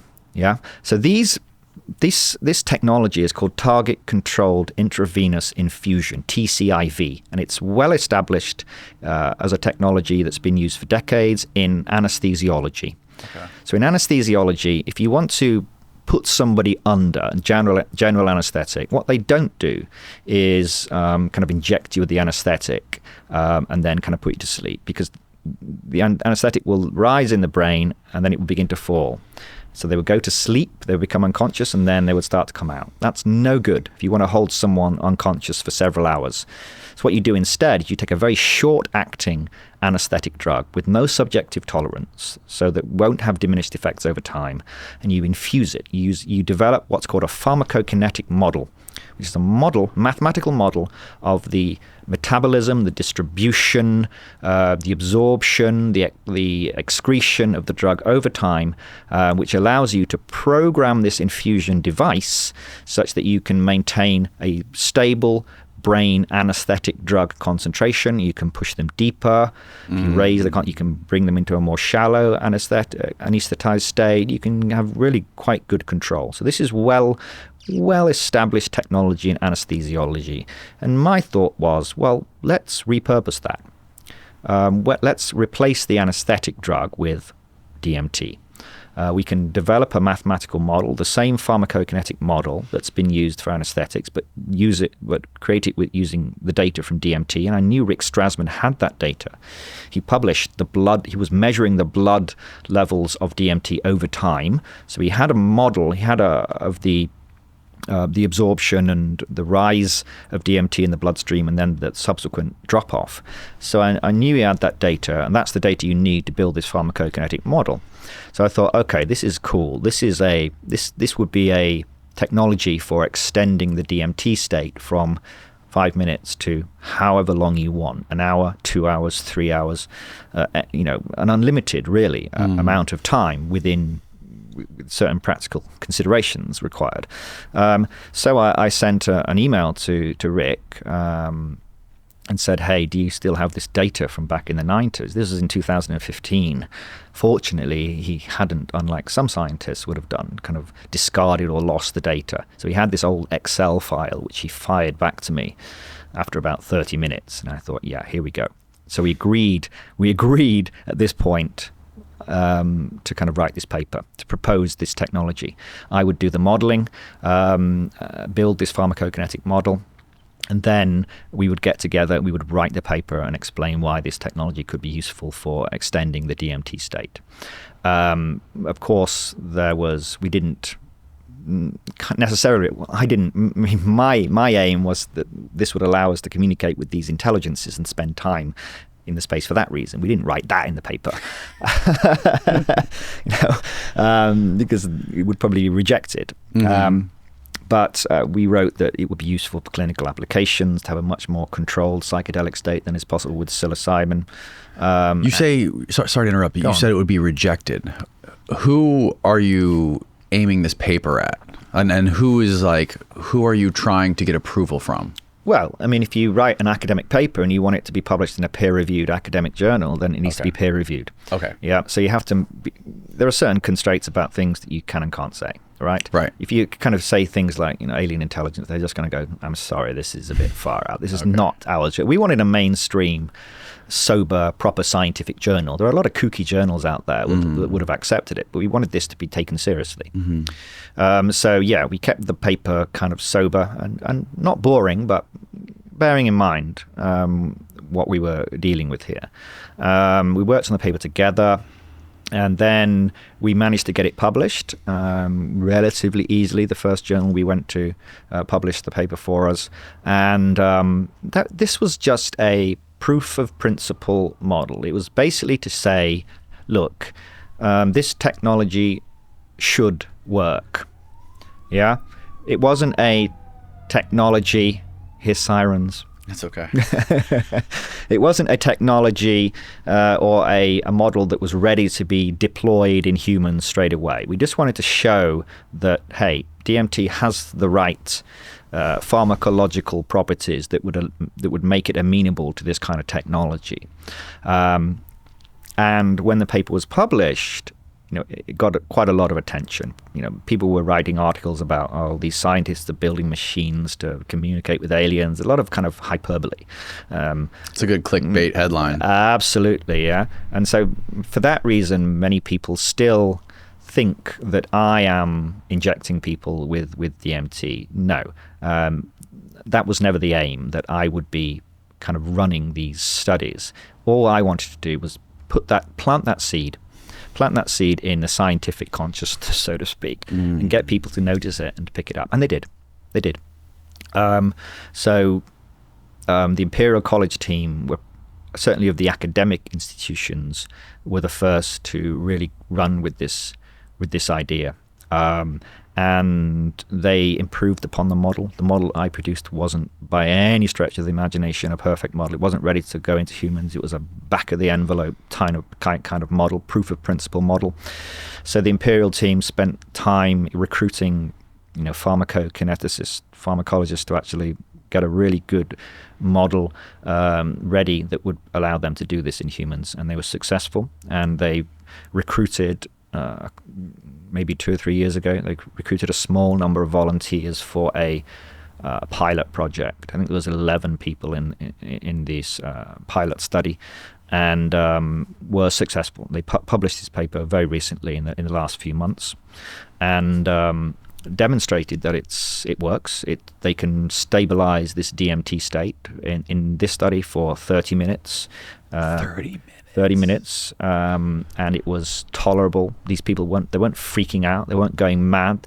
Their anxiety levels peaked at the start of the experience and then settled back down to kind of pre-dose levels, right? So these were very comfortable in the space. Their heart rate, again, same deal, blood pressure, etc.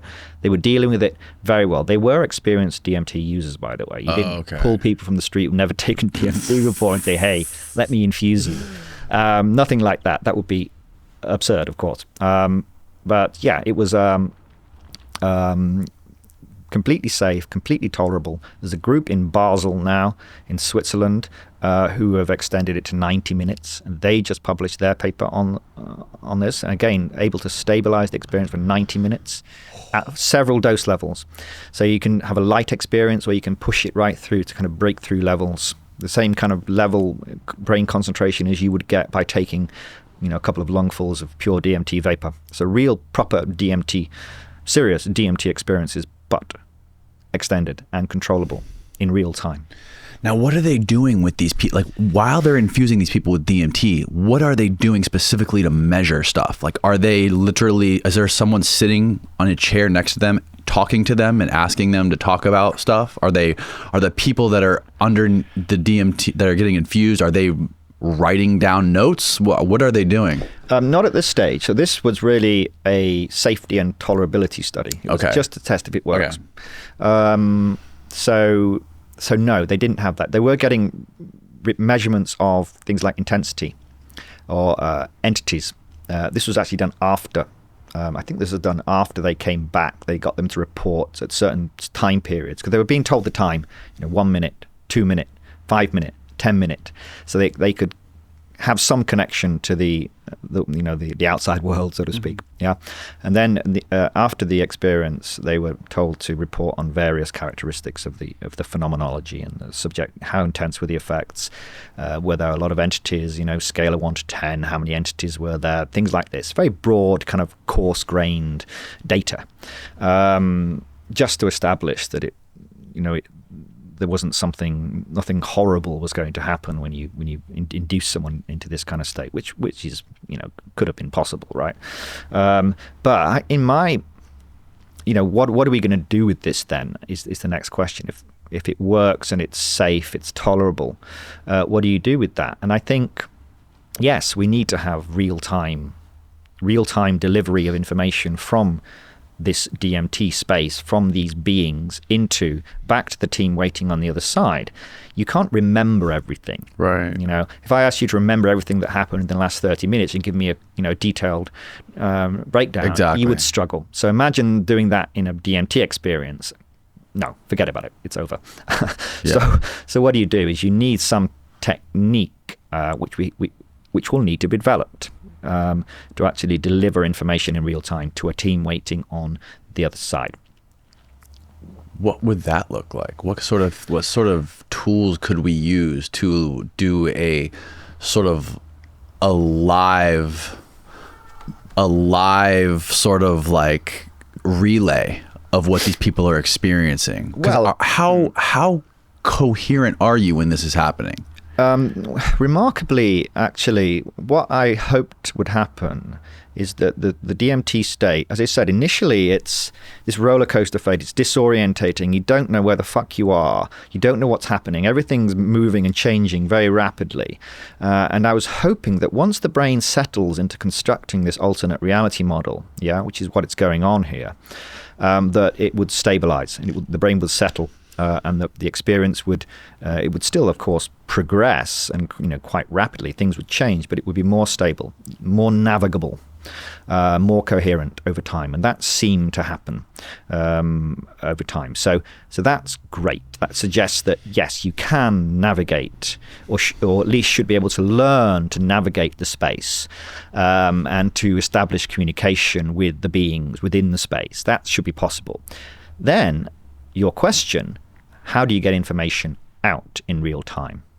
And there are a number of ways you can think about this. One is, of course, verbally. You can ask them to describe what's going on. Mm-hmm. Alternatively, you might have... now, Timothy Leary, interestingly, had a machine. He was most well known for LSD. But he had a deep interest in DMT as well.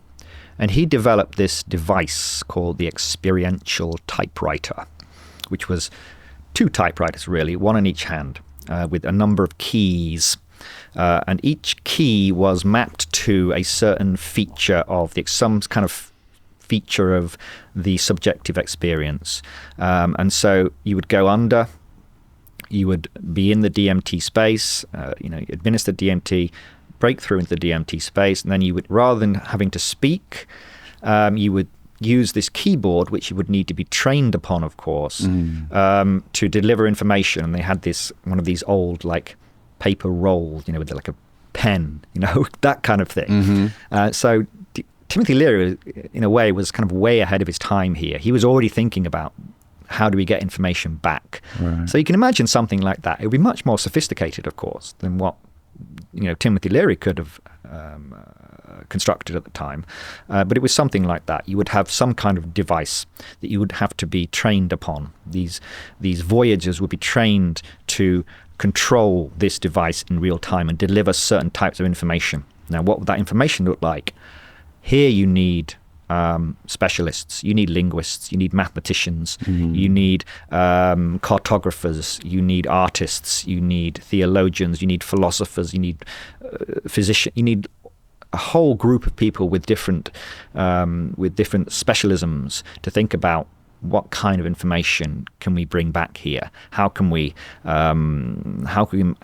make sense of the information in real time?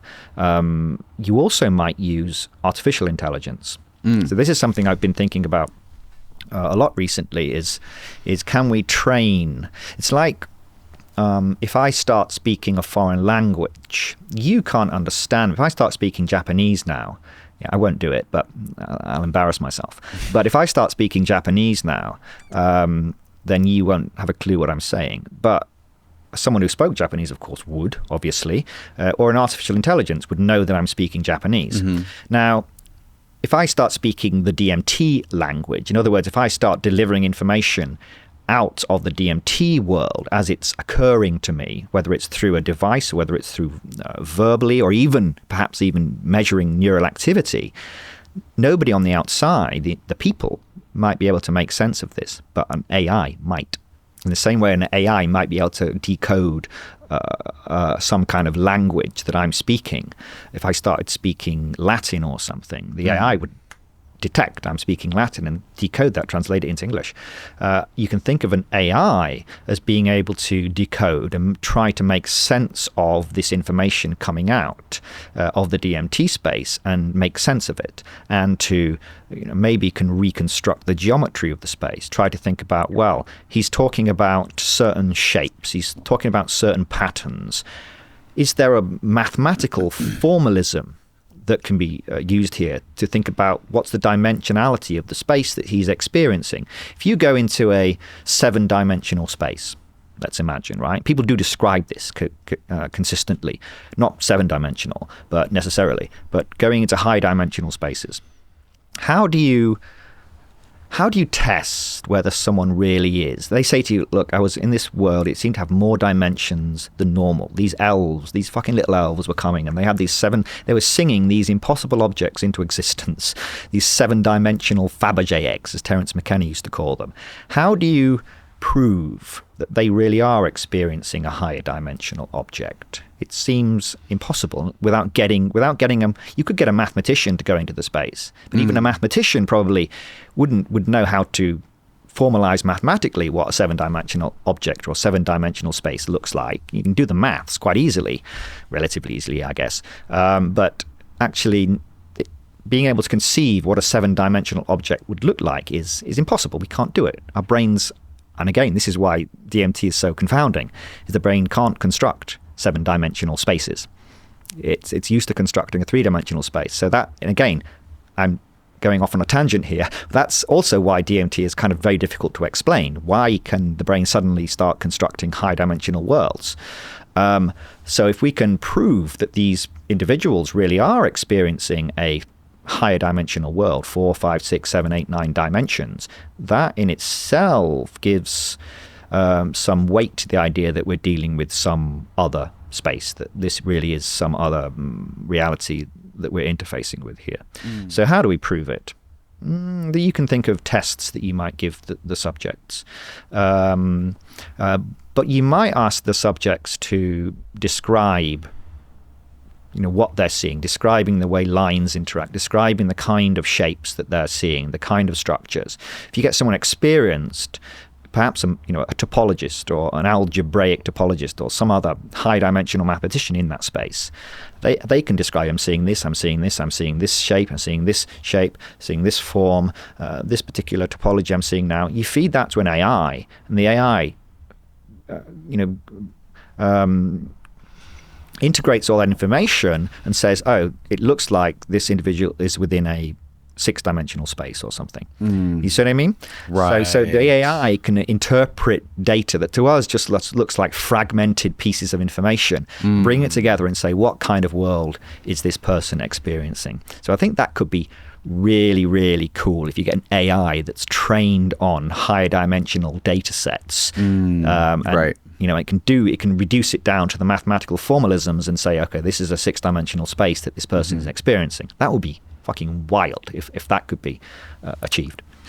If we could achieve this and figure out exactly what this is, how many levels, how many dimensions there are, and sort of like map this other world that people are going to better, what would that mean for us? And what sort of what could we use this for? And what would be the implications of being able to get some sort of a real grip on what's going on there and what it is? Well, I think there are a number of levels here. So first of all, the fact that we have access to a world, the fact that our brain can construct a world that bears no relationship to our reality, that is inordinately complex and rich and dynamic and filled with intelligent beings, that in itself is remarkable. That in itself is worthy of study. There's no doubt about it. So I think even if you don't accept that we're interfacing with some actual other autonomous intelligence, even so, it's a state of consciousness that should be studied. So minimally, the technology should be developed to actually explore this space. I think that goes without saying. But I think if we are able to kind of definitively demonstrate that these are worlds that are higher dimensional, that are in many ways impossible, that seem impossible for the brain to construct, then we are in a difficult situation. Well, orthodox scientists are in a very difficult situation because they're faced with the data. They're faced with incontrovertible evidence that DMT grants you access to worlds that the brain shouldn't be able to construct, which suggests that indeed there is perhaps some interface, some interaction, some gating of the flow of information from some other domain, some other reality filled with actual intelligences who exist from their own side. And that, in my opinion, would be the most profound and shattering discovery in the history of humankind. No doubt about it. Fuck the wheel, man. This is light years ahead of that. We cannot comprehend of the kind of uprooting of our place in the cosmos, our place within reality, than the discovery not only that intelligences exist and not only inside our universe, but that intelligences exist elsewhere in another domain that's not within our universe, but which has a close relationship in some hidden way to our universe, and that we can communicate with these intelligences with such facility as inhaling a couple of lungfuls of this simple ubiquitous plant alkaloid. That to me would be, well, I don't have words for the significance and the importance of that discovery. So if there's a small chance that that's what we could be dealing with, we must pursue it. And this is really interesting too when it goes to some of the stuff that Graham Hancock is talking about with ancient civilizations and some of this evidence of things like Göbekli Tepe, which is like 12,000 years ago, and even the pyramids in Egypt, and some of these other things that we found around the world that we can't explain with things that we could not construct today if we wanted to. Right. And people, you think it's like some high technology, what sort of crazy technology did they have? Some enormous scale pulleys or saws that could cut some of the hardest stones that exist on Earth that we can't even do today. But like, if you think about it the way you're talking about it, is this high technology inside of us? Yeah, I mean, in a way it is. We are constructing these realities. So a brain is the fact that the brain can construct these realities, as I've said several times, is in itself confounding. It's remarkable. It suggests that there's some ability there that we weren't aware of. It suggests that I've often described this idea that we have this hyperdimensional heritage. It's a world that's not so much alien, but a world from which we have become alienated. DMT grants us this brief but astonishing glimpse at this remarkable hyperdimensional heritage. Where does that heritage come from? Why is DMT so at home in our brain? Why is the brain able to shift so effortlessly and so efficiently into constructing this alternate reality model? Does it suggest that there is some distant relationship here? Maybe some ancestral function? Was DMT an ancestral neuromodulator in some way? Was it present at much higher concentrations in our brain in prehistory? We don't know, but that might explain, that perhaps there's been some kind of degrading of the function of producing DMT in our brain over time. We become much more cemented as such in this consensus model of reality and more alienated from, more disconnected from this other reality. And perhaps there were earlier humans, many tens of thousands of years ago, perhaps, or perhaps even closer than that, who were who were more connected to this other domain and were able to access it, whether through using exogenous DMT from plants or whatever, or perhaps more likely from altered neurochemistry. So at times, DMT levels in their brain were rising. Their endogenous DMT was higher. Their endogenous DMT was higher. And I wrote a paper back in 2013 where I suggested that perhaps ancient dream function was related to DMT. So you can imagine DMT levels having a kind of diurnal cycle. So they drop down during the day when we're interacting with the normal waking world, the consensus world, the environment, when we need to be very, very aware of our environment. When we're asleep and we're dreaming, this is when DMT levels rise and allows us to access in the dream state this alternate reality. So these would be ancient DMT dreams, if you like. So we would live kind of parallel lives, both in this world and at night. We would be interacting with this alternate reality and perhaps receiving information that we could use then in doing these kind of amazing structures and amazing kind of technologies that they had in those days. That's a possibility. I'm not saying it's true, but it's an idea. And since we've lost that function, we've become alienated from that world. And this is also perhaps why when people take DMT, there is this profound sense of déjà vu and familiarity. Déjà vu, you really get this sense that this is the most fucking bizarre experience I couldn't possibly have imagined, and yet at the same time it is intensely familiar. I know this place. I've been here. Really? They welcome you back. You know, the lights start flashing, the bells are ringing, there's your name literally in lights. He's returned, we haven't seen you for so long. Terence McKenna used to say, right? It was kind of like that. There's so many people describe that, of being welcomed home in a sense, like we've been away for so very long. And that would make sense if there was some much deeper relationship with that reality in our ancestral past, and that some of that neural architecture, those inherited neural structures I was talking about earlier, have been degraded but still carried with us, and we're kind of reactivating this ancestral function by consuming exogenous DMT rather than relying on endogenous DMT. But you're going back to those same kind of worlds that these ancient humans would have been experiencing using perhaps endogenous DMT levels. Right. That's a cool idea, right? It is a great idea. I mean, it does make sense too, especially with like the evidence of like the younger Dryas cataclysms that came and wiped out civilization, and there was a couple proto-hominids that survived possibly, and they were much more primal, and we sort of evolved, like we had to sort of like reset.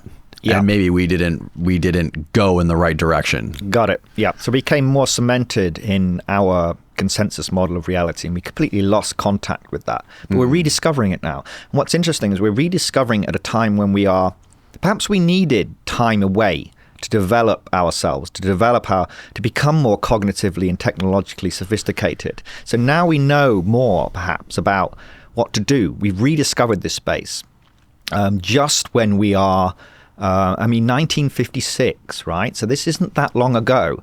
Just as we were becoming a really clearly technological species, right? We are at the stage in our advancement where we're beginning to think about other intelligences elsewhere. Right. That's the time DMT comes back. It's rediscovered.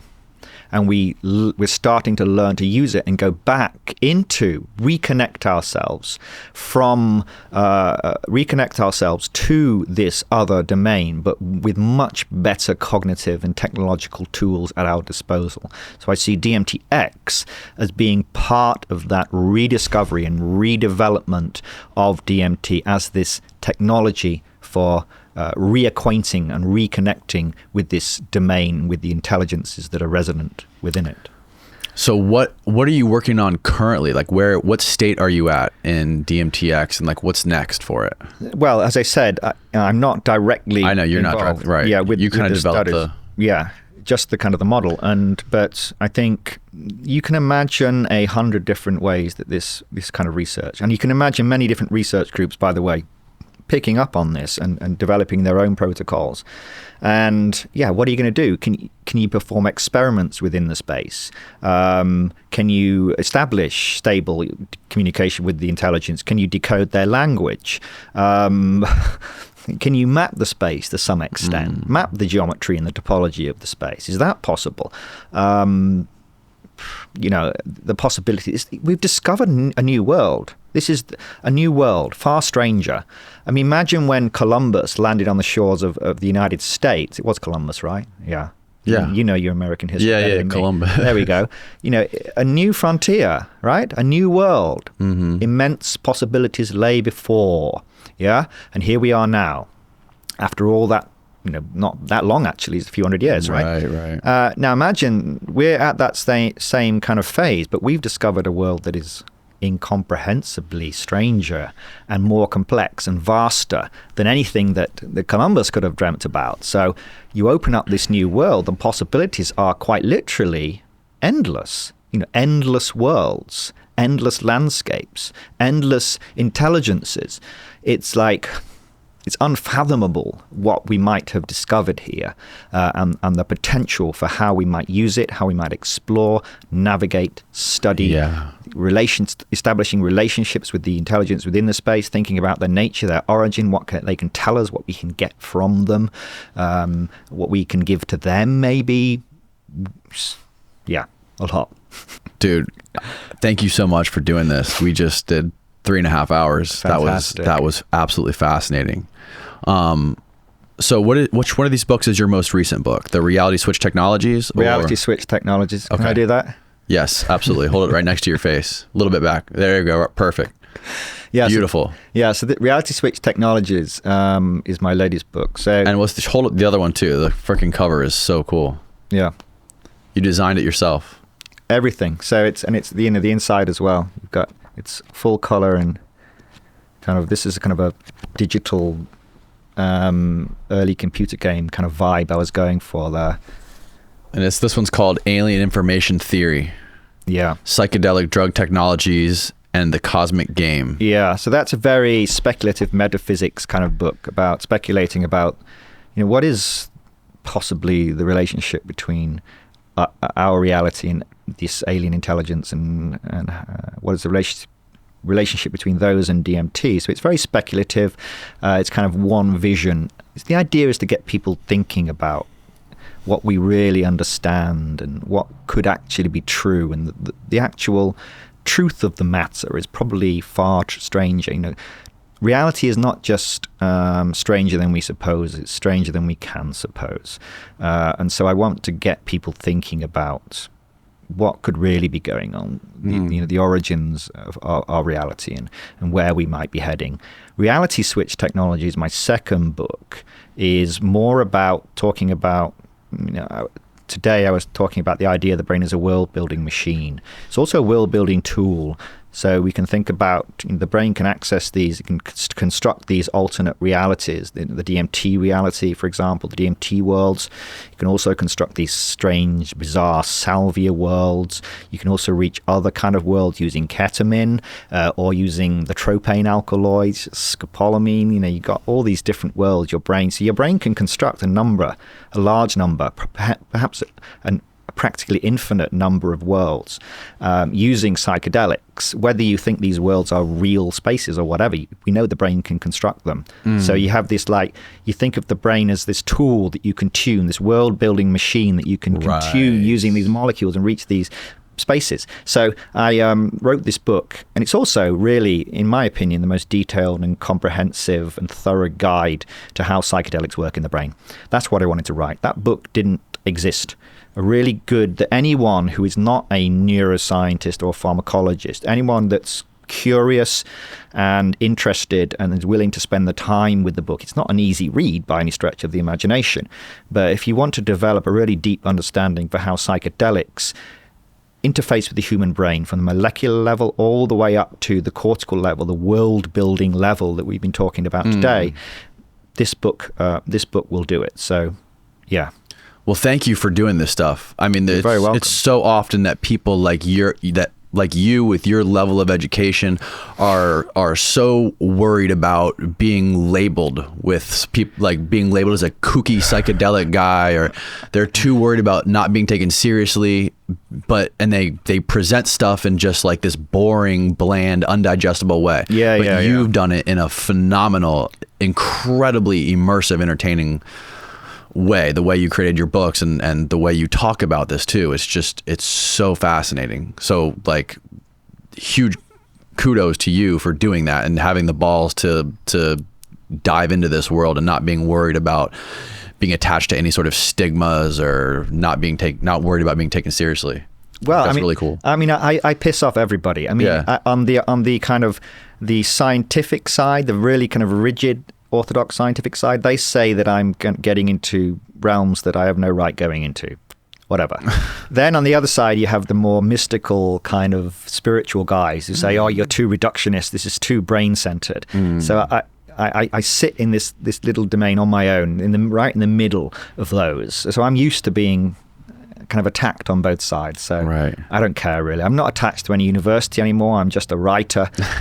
So I don't care who thinks that I'm a kook. I just try to present ideas I think about these molecules and their potential, and about reality. And I present these ideas for hopefully to get people thinking about the nature of our reality, and about how psychedelics can manipulate the nature of our reality, and people can take away from that what they like.